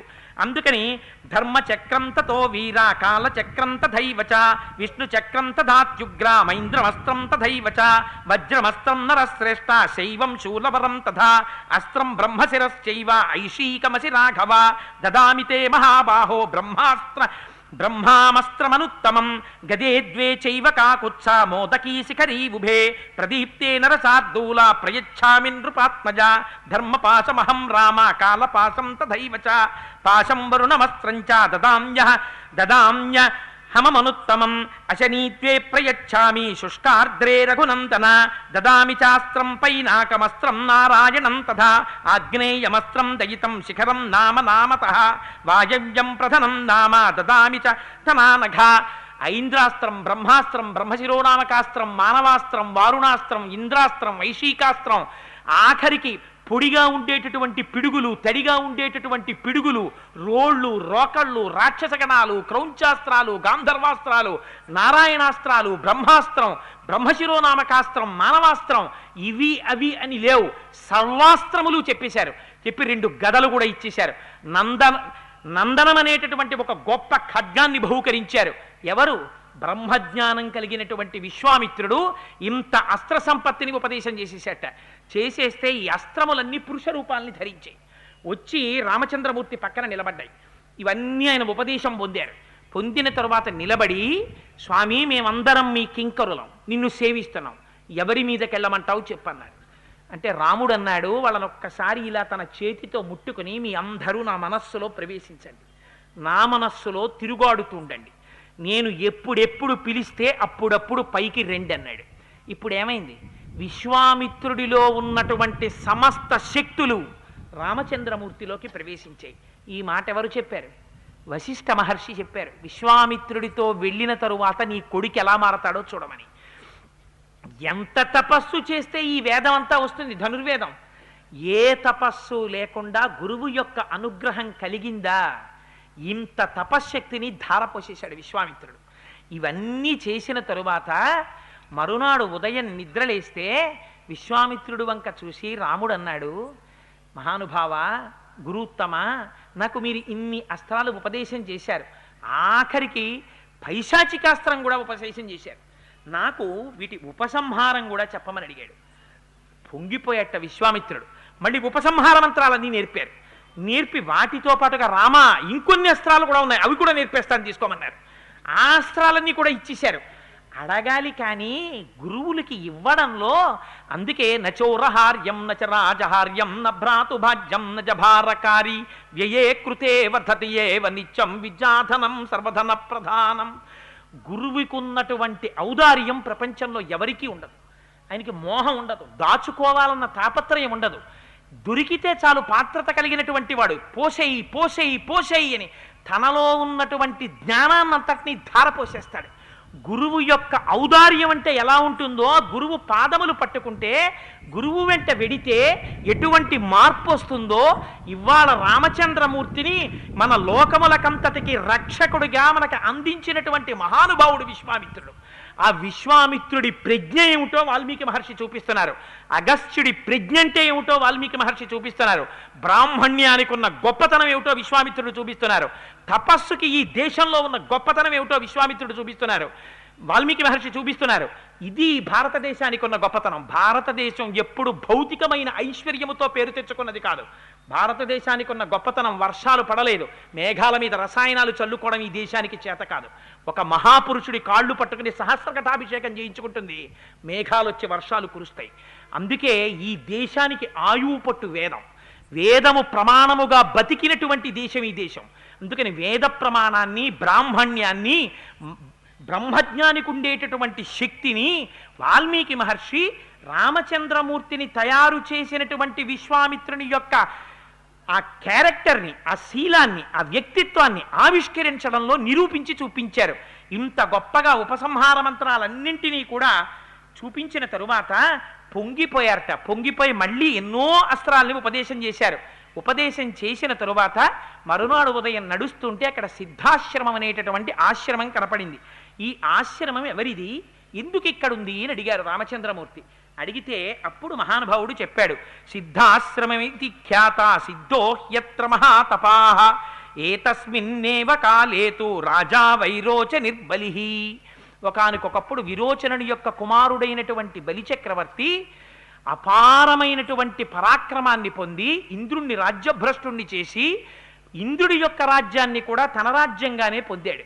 ఇంద్రుడు శ్రీ మహావిష్ణువుకి భక్తుడే, బలిచక్రవర్తి విష్ణు భక్తుడే. ఇద్దరినీ సంస్కరించవలసినటువంటి అవసరం ఏర్పడింది. అందుకని ఇప్పుడు ఒక రాక్షసుణ్ణి నిగ్రహించినట్టు నిగ్రహించడం కుదరదు. అందుకని అక్కడ కశ్యప ప్రజాపతి తపస్సు చేశారు. ఎవరితో? అదితితో కలిసి. అక్కడే శ్రీ మహావిష్ణువు కూడా పూర్వాశ్రమంలో కొన్ని వేల యుగాలు తపస్సు చేశారు. ఆయనతో పాటుగా అక్కడే వామనమూర్తి యొక్క ఆవిర్భావం జరిగింది. ఎందుచేత కశ్యప ప్రజాపతి అడిగారు శ్రీ మహావిష్ణువుని, మళ్ళీ నా కుమారుడైనటువంటి ఇంద్రుడికి రాజ్యాన్ని ఇప్పించడం కోసమని నువ్వు ఉపేంద్రుడిగా పుట్టాలన్నారు. ఉపేంద్రుడంటే ఇంద్రుడి తమ్ముడు. రాజ్యం ఇవ్వడం కోసమని ఇంద్రుడి తమ్ముడిగా ఆయన పుట్టి, ఎవ్వరు అడగడానికి ఇష్టపడరు. ఒకరి దగ్గరికి వెళ్ళి చెయ్యి చాపడం అంటే ఎంత చులకన. ఒకరి దగ్గర చెయ్యి చాపరు. కానీ తన భక్తుడైనటువంటి వాణ్ణి నిగ్రహించలేక మహానుభావుడు వామనమూర్తిగా పుట్టివాడిగా వచ్చి బ్రహ్మచారిగా ఏది అడిగితే అది ఇచ్చేసేటటువంటి స్వభావం ఉన్నవాడు బలిచక్రవర్తి యాగం చేస్తున్నాడని చెప్పారు. అక్కడికి వెళ్ళి చెయ్యి చాపి అడిగారు, నాకొక్క 3 అడుగుల నేల దానమివ్వయా బలి అని అడిగారు. ఎందుకు 3 అడుగులు? నీకేం కావాలో చెప్పు, నీకేం కావాలంటే అది ఇచ్చేస్తాన్నాడు బలిచక్రవర్తి. నిజంగా పోతన గారు భాగవతంలో అందించారండి. వరచేలములో మాడలో పలములో వన్యంబులో గోవులో కరులో కాలములో నికేతనములో లేకపోతే వన్యంబులో కాంతలో నీకేం కావాలి చెప్పు, ఏం కావాలంటే అది ఇచ్చేస్తానన్నాడు. అంటే ఆయన అన్నాడు, ఒంటివాడ నాకు 1-2 అడుగుల మెరయింపు సొమ్ము మెరయొల్ల కోర్కె తీర బ్రహ్మ కూకటి ముట్టెద దనకుతుక సాంద్ర దానవేంద్ర. నాకెందుకయా 3 అడుగుల నేల దానవి? నువ్వు దానం ఇచ్చానన్నావా, నేను బ్రహ్మాండాలన్నింటినీ ఆక్రమించేస్తాను, చూపిస్తానన్నాడు. పాపం బలిచక్రవర్తి 3 అడుగుల నేల దానం చేసేసాడు. దానం చేసెయ్యగానే ఒక పాదంతో భూమిని కొలిచేశాడు. ఇంతంతైవటుడు ఇంతయై మరియుతాన్ ఇంతై అభోవీధిపై అంతైతో యదమండలగ్రమున కల్లంతై ప్రభారాశిపై అంతై చంద్రునికంతయై ధ్రువునిపై అంతై మహర్వాటిపై అంతై సత్య పదోన్నతుండగుచు బ్రహ్మాండాంత సంవర్తియై రవిబింబింబమంపపత్రమగు ఛత్రంబై శిరోరత్నమై శ్రవణాలంకృతియై గళాభరణమై సవర్ణ కేయూరమై చెవిమత్కంకణమై కటిస్థలి ముదంచఘంటయై నూపురప్రవరంబై పదపీఠమై వటుడుతా బ్రహ్మాండమున్ నిండుచోన్ తన పుట్టిల్లెదె పొమ్మటంచునజుడున్ తన్నాభి పంకేరుహంబు నిరీక్షించి నటించి తత్పాద శేచనముంచేసి కమండలూదకములన్ చల్లించి తత్తోయముల్ వినువీధిన్ ప్రవహించదేవనదిగా విశ్వాత్ము కీర్తి ప్రభన్. ఆనాడు మహానుభావుడు సమస్త బ్రహ్మాండములు నిండిపోయాడు వామనమూర్తిగా వచ్చి. ఆ వామనమూర్తి ఇక్కడే కూర్చుని తపస్సు చేశారయ్యా. ఇది సిద్ధాశ్రమం అంటారు. కశ్యప ప్రజాపతి యొక్క కోరిక తీరినటువంటి ఆశ్రమం ఇది. ఇక్కడే శ్రీ మహావిష్ణువు తపస్సు చేశారు. ఇక్కడే శ్రీ మహావిష్ణువు ఇంద్రుడికి తమ్ముడు ఉపేంద్రుడై పుట్టాడు. వామనమూర్తి అని పేరు పెట్టుకుని దానం పుచ్చుకున్నాడు. పుచ్చుకుని తిరిగి ఇంద్రుణ్ణి రాజ్యమునందు ప్రతిష్ఠ చేశాడు. అందుకని అందరూ తమ తమ కోరికలు తీర్చుకున్నటువంటి ఆశ్రమం కనుక ఈ ఆశ్రమానికి సిద్ధాశ్రమం అని పేరు అని ఒక విచిత్రమైనటువంటి మాట చెప్పారు. ఎవరు? వాల్మీకి విశ్వామిత్రుడు రాముడితో అంటూ, ఇదిగో ఇక్కడ ఉన్నటువంటి సిద్ధాశ్రమం నా ఒక్కడితే కాడు, అద్య గచ్చామహే రామ సిద్ధాశ్రమమనుత్తమం తదాశ్రమ పదం తాత తవాప్యేతద్యథా మమ. ఈ ఆశ్రమంలో నేను ఇప్పుడు ప్రస్తుతం యాగం చేస్తున్నది ఇక్కడే చేస్తున్నాను. కానీ రామ, ఈ ఆశ్రమం నాదే కాదు, ఈ ఆశ్రమం నీది కూడా అనుకో, లోపలికి రా అన్నారు. ఎందుకని? అక్కడ ముందు తపస్సు చేసిన వారు శ్రీ మహావిష్ణువు, ఆ ఆశ్రమం అయింది. అక్కడే వామనమూర్తి తపస్సు చేశారు, ఆశ్రమం అయింది. ఇవాళ ఆ ఆశ్రమంలో సిద్ధి పొందడానికి విశ్వామిత్రుడు తపస్సు చేస్తున్నాడు, విశ్వామిత్రుడు యాగం చేస్తున్నాడు. అందుకని ఈ ఆశ్రమం నిధి కూడా, ఈ చెప్పడంలో నువ్వు శ్రీమన్నారాయణుడు అని నాకు తెలుసు రామా, అందుకని నాదే కాదు ఈ ఆశ్రమం, నిధి కూడా ఉండన్నారు.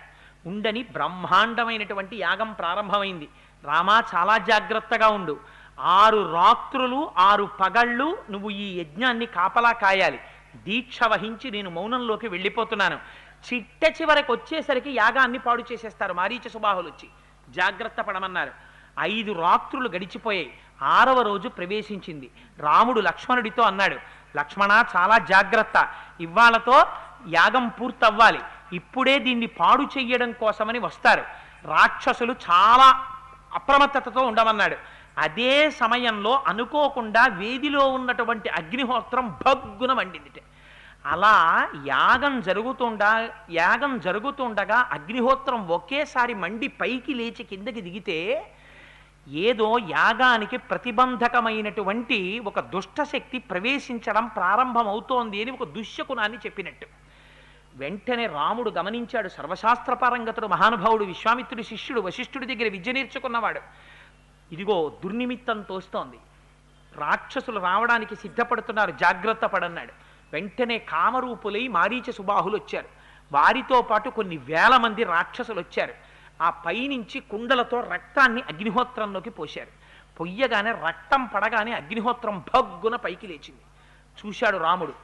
మానవం పరమోదారా మంత్రం పరమభాస్వరం చిక్షేప పరమ క్రుద్ధో మారీచో రసి రాఘవ.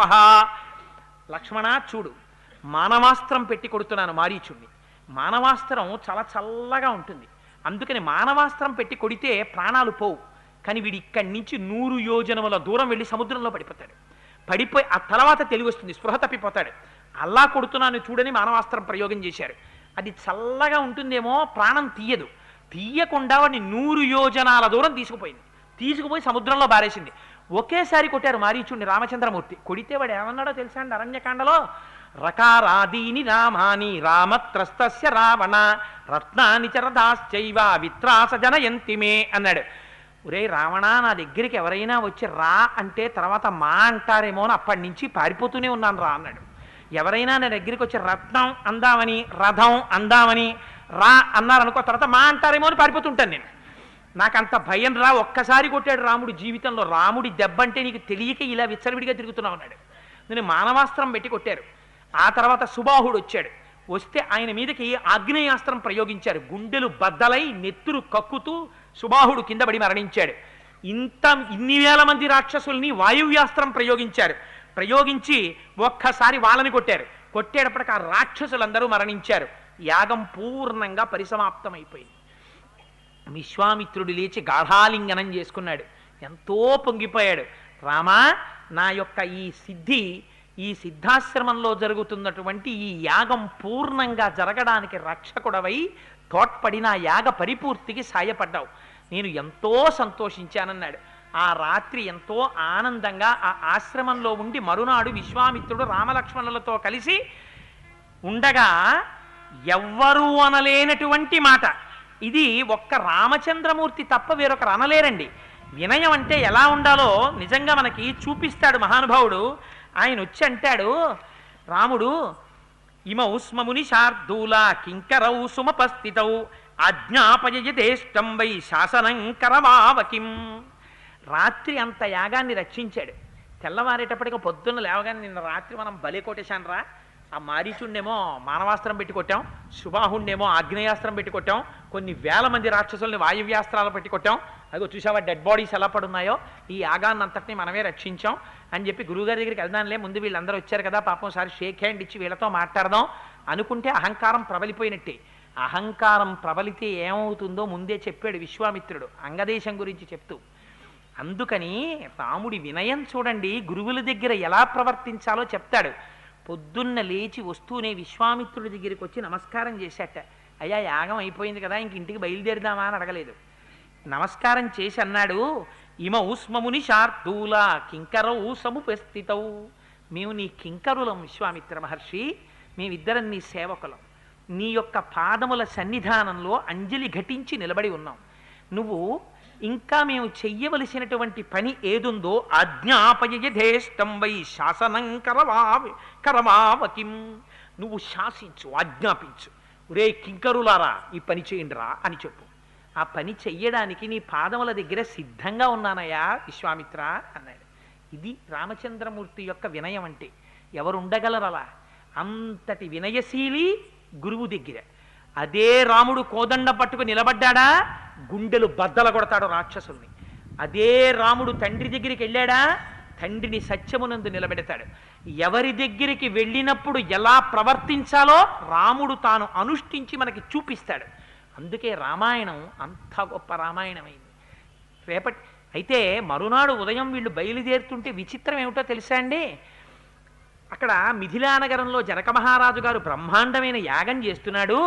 అక్కడ చూడవలసినవి రెండున్నాయి, శివధనస్సు ఒకటి, ఇంకొకటి ఉందన్నారు. ఇంకొకటి ఏమిటి? శివధనస్సు ఒకటి చూడవలసింది, రెండవది పేరు చెప్పలేదు, సీతమ్మ కత్తుంది చూడవలసింది. అందుకని రామ నువ్వు మాతో రా బయలుదేరుదామన్నారు.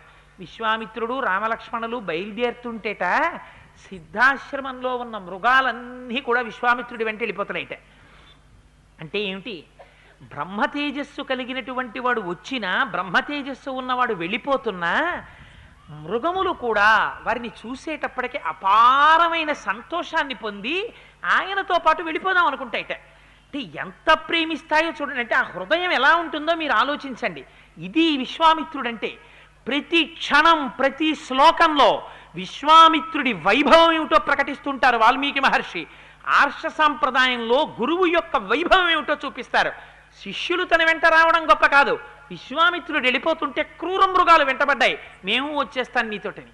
ఆయన వెనక్కి తిరిగి అన్నట్ట, వద్దు వద్దు మీరందరూ ఇక్కడ ఉండండి, సంతోషంగా కాలం గడపండి, నేను బయలుదేరుతానని విశ్వామిత్రుడు వెళ్ళిపోయేట. ఇంత గొప్పగా ఇక్కడ యాగం జరిగింది. ఆయనకి ఏమైనా అటాచ్మెంట్లు మమకారాలు ఇవేమి ఉండవు వాళ్ళకి. వాళ్ళు అలా తిరుగుతూనే ఉంటారు. ఏకాకి నిస్పృహ శాంత చింతాసూయా వివర్జిత, ఎప్పుడు ఏకాకి సంతోషంగా తిరుగుతుంటాడు. ఇది బ్రహ్మజ్ఞానికి ఉన్న లక్షణం. అంతేకాని అయ్యో నా అస్త్రాలన్నీ రాముడికి ఇచ్చేశాను, ఇప్పుడు నాతో సమానమైన వాడు ఇంకోటి తయారైపోయాడు, వాడికి వచ్చు, ఇంకోటి ఏదైనా నేను నేర్చేసుకోవాలి అని ఈ వెర్రి వ్యామోహాలు వాళ్ళకేం ఉండవు. ఇది బ్రహ్మజ్ఞానం అంటే. ఎంత ఔదార్యం ఉన్నవాళ్ళో చూడండి ఆ జ్ఞానులు, ఆ ఋషులు. ఇది రామాయణ వైభవం. అయితే నేను ఇవి చేతకాకపోయినా నేను చెప్తుంటే మీ అందరూ ఇంత శ్రద్ధగా వింటున్నారని నాకు ఒక ఆలోచన వచ్చింది. ప్రతిరోజు 11 మాటలు రామచంద్రమూర్తి నామాన్ని విశ్వామిత్ర మహర్షి ప్రతి శ్లోకంలో అవసరం ఉన్నా లేకపోయినా సిద్ధాశ్రమంలో యాగం పూర్తయ్యే వరకు 1-2 మాటలు రామ రామ రామ రామ అంటూనే ఉంటారు. ఎందుకు అలా అంటామంటే రామనామం చెప్తే చాలు, రామ రామ రామ అంటే చాలు, మనకి శత్రువులు తొలగిపోయి కార్యసిద్ధి జరుగుతుంది. నేను రామాయణం మీ అందరూ ఇంత భక్తిగా వింటున్నారు కాబట్టి రోజుకి 11 మార్లు మనం రామనామం చెప్దాం. అది ఎలా చెప్దామంటే నేను ఒక మకుటాన్ని అంటుంటాను. ఆ మకుటాన్ని నేను అంటున్నప్పుడు అంటే ఉదాహరణకి చెప్తున్నాను, మీరు అప్పుడే అనకండి, ఉదాహరణకి చెప్తున్నాను. నేను శ్రీరామనామము రామనామము రమ్యమైనది రామనామము అంటాను. మీరు ఇంకేం మార్చక్కర్లా, నేను ఆ తర్వాత ఇంకోటేదో చెప్పచ్చు. ఇంకో మాట నేను అన్నా, మీరు మాత్రం మీ అందరూ అదే చెప్తుండండి. రామనామము రామనామము రమ్యమైనది రామనామము. ముందు మాత్రం శ్రీకారం పెట్టండి తప్పకుండా. శ్రీరామనామము రామనామము రమ్యమైనది రామనామము. మాకు రక్షణ అక్కర్లేదండి, మాకెందుకండి రామనామం అని అనుకునేటటువంటి వాళ్ళు ఈ సభలో ఉంటారని నేను ఒక్కనాటికి అనుకోను. అందరికీ కావాలి. అందుకని అందరూ ముక్త కంఠంతో అనండి. ఆ దేవాలయంలో సీతమ్మ తల్లిని చూడండి, ఇలా నిలబడి ఇలా తల కొంచెం ఇలా పక్కకి పెట్టి చూస్తుంటుంది. ఆ రామచంద్రమూర్తి చెవి దగ్గరికి ఇలా వంగి, చూశారా పిల్లలు ఎంత ఆర్తిగా మంచులో కూర్చొని మన పేరు పిలుస్తున్నారో అని పొంగిపోయి మన వెంట కోదండం పట్టుకు తిరగాడు రామచంద్రమూర్తి. అందుకని అందరం, నాకొక్కడికే ఎందుకు ఉండాలి ఆ ఫలితం, నేను ఒక్కడనే రామాయణం చెప్పాడు కోటేశ్వరరావు అన్న ప్రభ నాకెందుకు, అందుకని అందరికీ ఫలితం దక్కాలి. ఒక్క 11 మార్లు మీ అందరూ అది ఒక్కటే, ఇంకేది అనక్కర్లా, నేను మొకటం మారుస్తూ ఉంటాను అందం కోసం. మీరు శ్రీరామనామము రామనామము రమ్యమైనది రామనామము అందురుగానే ఆగండి, నేనంటాను ఇంకిక్కడి నుంచి మీరు అనండి. శ్రీరామనామము రామనామము రమ్యమైనది రామనామము.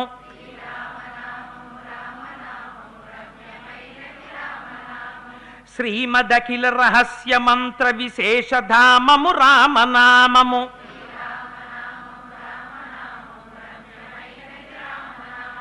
దారి నుంటిగా నడుచు వారికి తోడు నీడే రామనామము.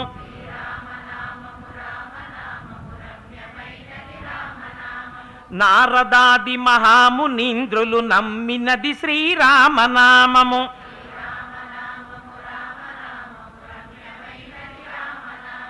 కోరి కొలిచిన వారికెల్లను కొంగు బంగారు రామనామము.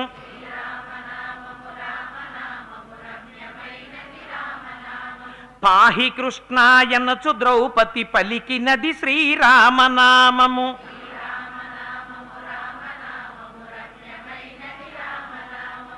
ఆలు బిడ్డల సౌఖ్యము కన్న అధికమైనది రామనామము.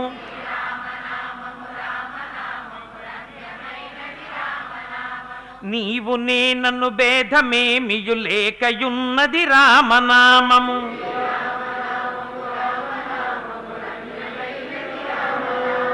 ఇడా పింగళ మధ్య మందున ఇమిడియున్నది రామనామము.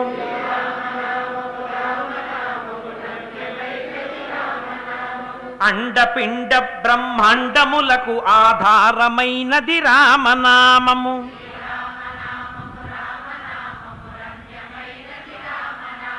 గౌరికిది ఉపదేశ నామము కమలు జొడు జపించు నామము.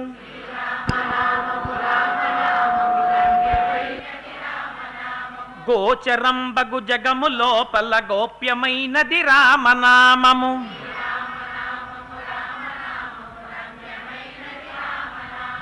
రామనామము రామనామము రమ్యమైనది రామనామము.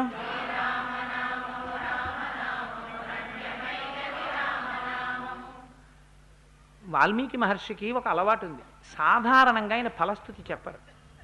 ఇది వింటే ఈ ప్రయోజనం వస్తుంది అని ఎక్కడా వాల్మీకి మహర్షి ఏ విషయానికి సాధారణంగా ఆయన అనరు. అటువంటిది వాల్మీకి మహర్షి బాలకాండలో 2 చోట్ల అన్నారు. గంగావతరణం వింటే ఫలస్థుతి చెప్పారు, స్కందోత్పత్తి వింటే ఫలస్థుతి చెప్పారు. రేపటి రోజు ఆదివారం కనుక ఇవాళ ఇక్కడ వరకే చెప్పి ఆపడానికి కారణం మహోత్కృష్టమైనటువంటి ధర్మాలంటే ఏమిటో, ఏ ధర్మం ఈ జాతికి ఆయువు పట్టో దాన్ని రేపటి రోజున బాలకాండ నిరూపిస్తుంది.